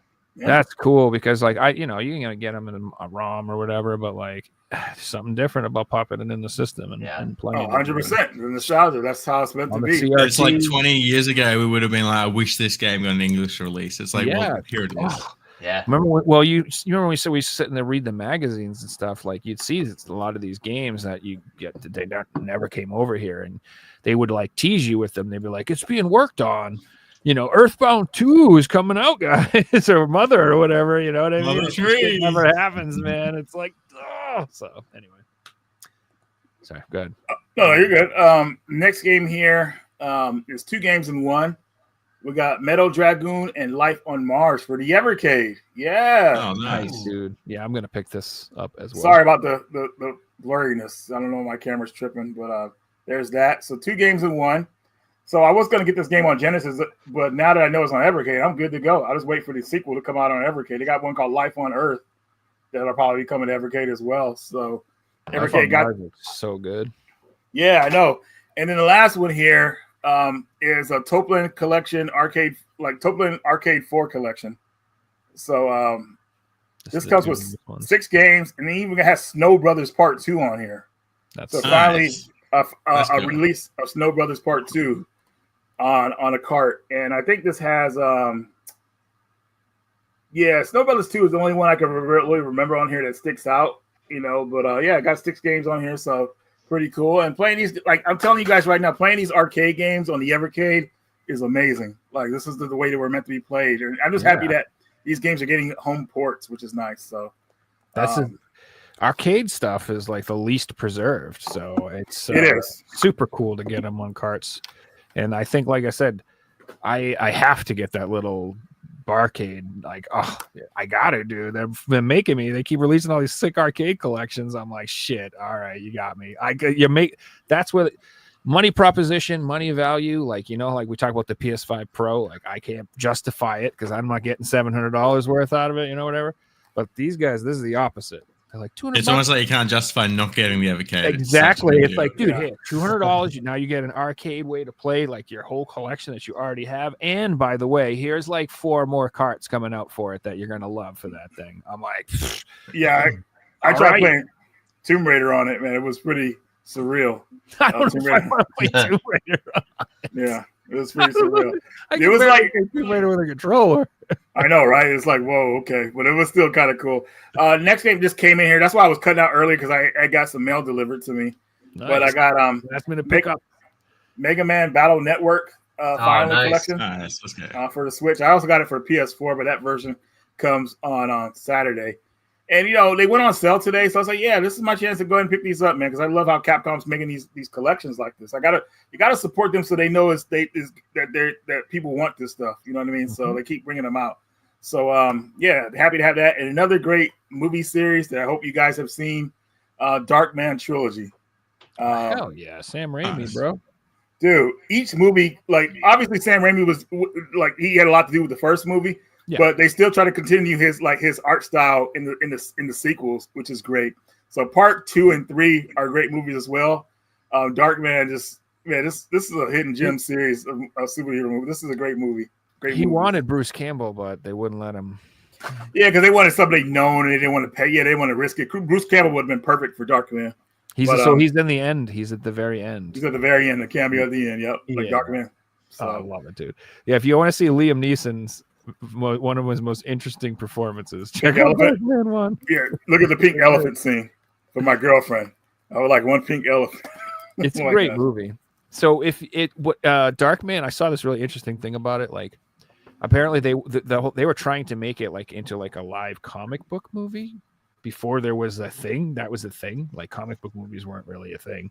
Right. So if you watch it from that perspective, it's kind of like, oh, okay, I kind of see why this is like this because it's totally over the top and absurd. Like, yeah, exactly. Ridiculous. Cool. That's it. That's all. Yeah, that's all I got. Hell yeah, man. I'll be honest with you, bro. I don't know if I've seen Darkman 3. I think I've seen 2 because I don't know if I've seen 3. 3 is the best out of the sequels, man, because they go all out in that one, dude. Like they do Darkman dirty in that one, and he has one of the best scenes of like getting revenge in that movie. That I have to clip it for you and send it to you, dude. It'll make you watch the movie immediately. But I might pick that collection up. So it was only like $8 or something like that. So I was like, dude, they had like they were selling the movies individually, but I was like, nah, let me get it all together. So good to go. So yeah. Yeah, sometimes it's frustrating because like you can't get all of the movies in 4K and like you'll only get them in Blu-ray. Like it's like it happens pretty commonly. Like the Blade movies, you can get Blade 1 in 4K, like no problem. But Blade 2, you cannot get. And I don't want Blade 3, but I would like Blade 2. but you can get the Blade trilogy for $8 with all 3 movies on Blu-ray. So it's like it's funny how I got these movies. I was actually looking for the Pitch Black movies, like a trilogy of those, and I couldn't find it for a good price, so I just went in and picked these up. So yeah, dude, I love those movies. There's a super fancy Chronicles of Riddick collector's edition coming out soon. By the way, it's like really nice. Yeah, they just announced it. It's like up for pre-order now. If you are into that movie, and I do love that movie. I really like Chronicles of Riddick. What was I going to say? I was going to ask you a question. Damn it. It left me. Anyway, Seth, before we go, I do want to discuss a little bit more about what you do on your channel so people know. So he not only does Tiger Chainsaw do, just like collecting videos and collection videos and stuff like that, he also does a lot of really cool interviews with people in the community. You want to talk a little bit about that?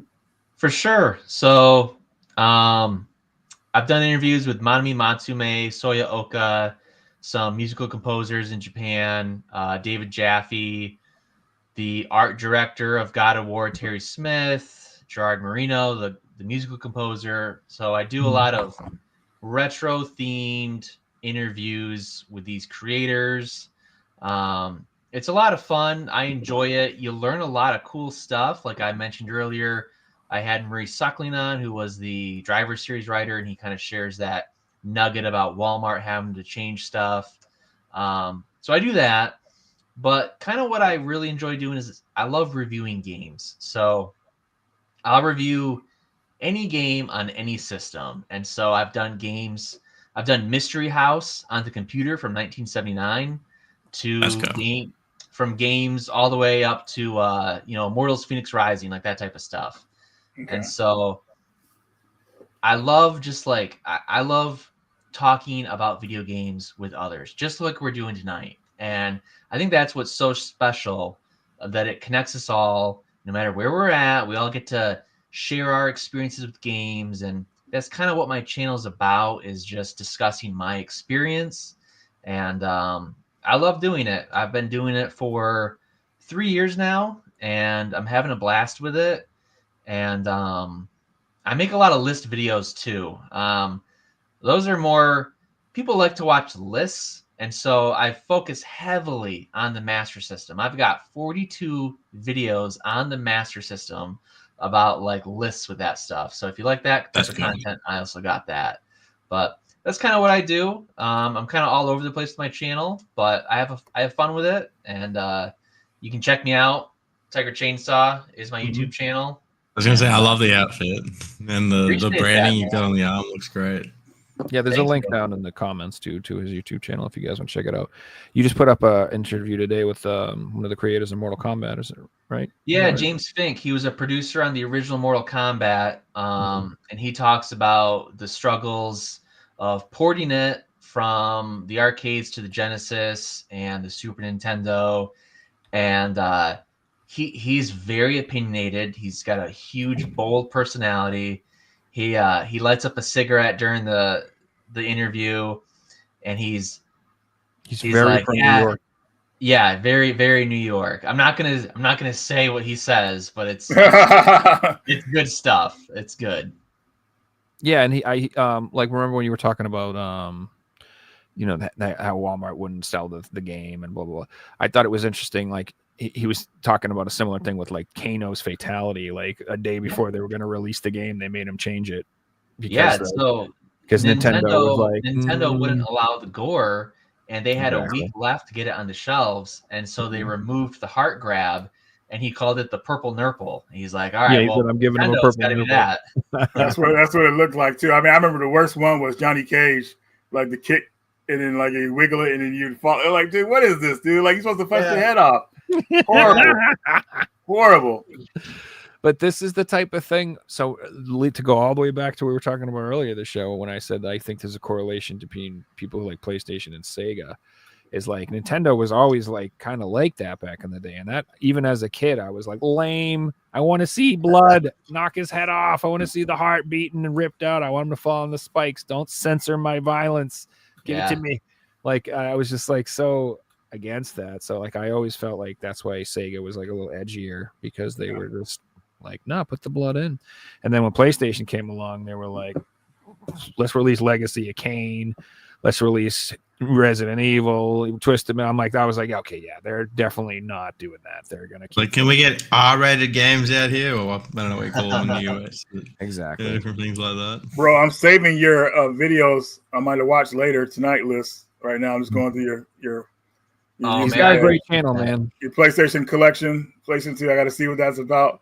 You might find that was a good video. I watched that one. Appreciate that, man. Yeah. And I'm looking if you have a PS1 on as well, because I'm always looking for PS1 games I've never heard of. Like I can't believe that. I can't believe that I'm still finding games I never heard of to this day. I thought I knew everything, but Nope. I'm a Sony pony for sure. Like, I know I got my shelf of Xbox and Nintendo, but that entire wall over here is nothing but PlayStation. So Excellent. love Excellent. PS1 and all that stuff. Yeah. Yeah, but you're Yeah. not. See, there's nothing wrong with having a game system you like most. But if you don't that doesn't mean you hate other game systems. Like, I don't understand that approach to things. Like, people are like, oh, you don't like Xbox, you don't like. I'm like, no, it's not that I don't like it. I collect PlayStation. I have Nintendo stuff. It's just what I prefer. It doesn't mean I dislike it. It's not like it's your preferred way of playing. Nothing wrong with that. And I've always explained to people, it's not Xbox's fault. It's just PlayStation came out first. And I was already in that ecosystem, and I was already in love with that before the Xbox came out. Sorry, just what it is. Well, I kind of disagree. Like, I was already married, and then the hot girl came along, and I'm like, oh, well, too late. I'm sorry. I'm already married. Joe, since the Xbox One came out, I feel like Xbox have been alienating collectors. There was an article this week I read about Xbox collectors being like, please release more games for the Xbox. You're just not supporting it anymore. And it's like, well, they haven't really supported it for 11 years at this point, you know. Yeah, the the ones Game they Pass. do Is, they're not. The physical releases are one disc, and there's nothing on them. It's a voucher. That's all it is. It's like a token so you can play a game. The new Indiana Jones game, which is getting really good reviews, is just a coaster. It's a disc. It's one disc, and then you have to do like a 80 gig download. So it's like, all right, and that's like their big exclusive title, you know. And if that's the way they're going to do things, and then we're going to get the Black Myth Wukong, let's wait till the game's done, fully patched. We're going to do a really good release. The whole thing's going to be on the disc. Here you go.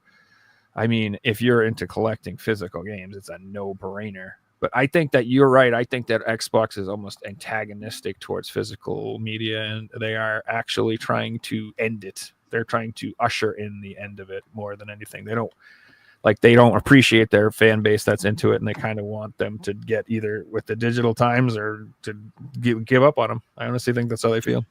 I agree with you. Yeah. Which is why PlayStation's the best. We're in there, and everyone else sucks. And if you like anything else, you're a loser. I'm just kidding. That's funny. Yeah, let's end the show that way. It was a really good episode, guys. Thank you guys very much for coming on. Thanks for coming on, Tiger. I just want to say thank you to all three of you for having me on here. Reggie, Figsy, and Joe, thank you so much for just hanging out, talking some games, inviting me onto your videocast podcast. It was a blast. So thank you so much. Right on, man. Right on. Thank you for coming on. We appreciate it. We'll do it again in the future if you are so inclined. Absolutely. If it's the first time you guys are watching our show, please, like, share, subscribe, all that stuff to all our channels. All our stuff's linked down in the thing. Next Tuesday, we are doing a special Tuesday episode with Cold Knights Gaming. He is friends with, I think, Phil One Up Collects, which you guys know. He's been on the channel several times. He works with them, does a lot of promotion for him and premium edition games and stuff like that. And just put out a video today saying he's never going to buy a new video game again. Really? I'm like, all right, well, this will be interesting. I guess we're talking about your retirement on our show. So, but that'll be Tuesday, so that'll be fun. And then Thursday, I mentioned earlier, we're going to be doing an episode with JRPG Life, or at least Dan from them. I don't know if Elise is going to make it, but at least Dan. And then it's going to be about puzzle games specifically. We're going to hold a special about puzzle games to get your nerd on. And then I believe we're going to have a special guest as well, which I'm not confirmed yet, but we may have someone else joining us as well for that discussion. That'll be next Thursday. So 2 shows next week. If you subscribe to me on X or whatever, I usually post X-rated videos. Yeah. But that was it. I hope you guys enjoyed the episode, and hope you guys have a great rest of your night. Thanks for watching. Good night, everyone. Later, everybody.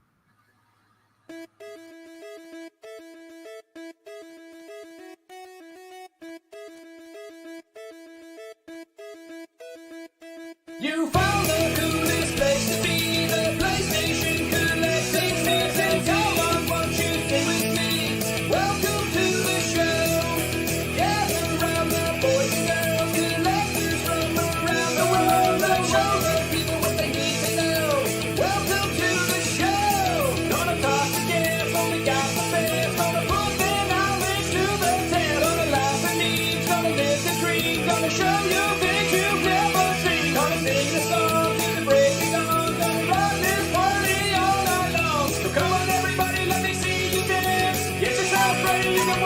Ciao!